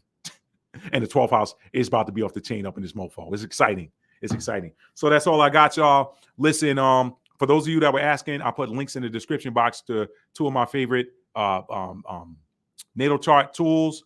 Those of you that feel like, you're reading your natal chart, but maybe you need a little bit more help with it or something. I don't put myself out there as a service because honestly, the readings, you're dealing with energy. And you hear a lot of tarot readers say this. They can only do so many personal readings in a day, and then they got to stop because it drains them. Reading natal charts, reading natal chart astrology is the same way. And I've also looked at some charts where I told people, I'm sorry, I can't work with you. And for personal reasons, I can't work with you. I'm here to tell you, some people's energies, I'm not interested in absorbing that. I know me. I know my gifts. If you're a Cancer sun, moon, or rising, you especially have to protect yourself because you absorb like a sponge. You can take a dry sponge out of your cabinet right now. That sponge don't want to absorb that water, but if you drop it in some water, it's gonna absorb it. That's Cancerian energy. Okay. Scorpios can see, but they can not look at it, or they can remove themselves from the environment, or seal off their ears and like I'm blocking you out. I'm mentally blocking you out and not get it. Pisces just knows, but there's got to be some level of interaction there, or they're getting messages from beyond. But with Cancer, you can walk in the environment and start picking up the energy. So you especially have to protect your energy if you're Cancer, sun, moon, or rising, especially the moon, and especially the rising too. Okay.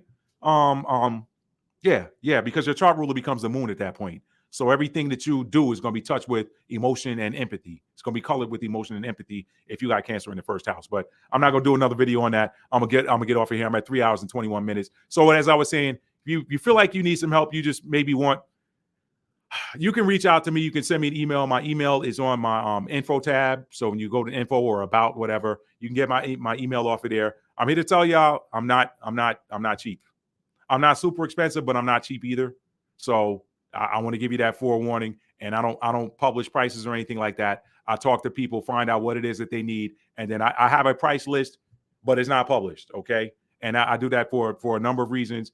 But one of the main reasons is I told y'all before, and don't take this the wrong way, but I simply won't work with everybody because some people's energy I just can't absorb it. And it's not that I don't like that person or don't want to like that person.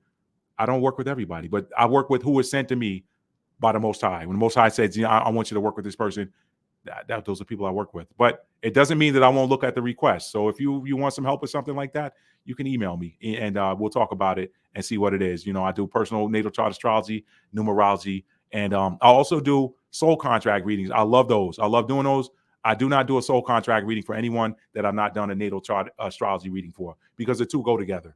That soul, it's called the soul contract. I really call it a soul project plan. I still don't like the title of that book by David Nagan or whatever it is. I can't remember, but I think that's the title is kind of misleading because a soul contract is that's like Galactic Confidential.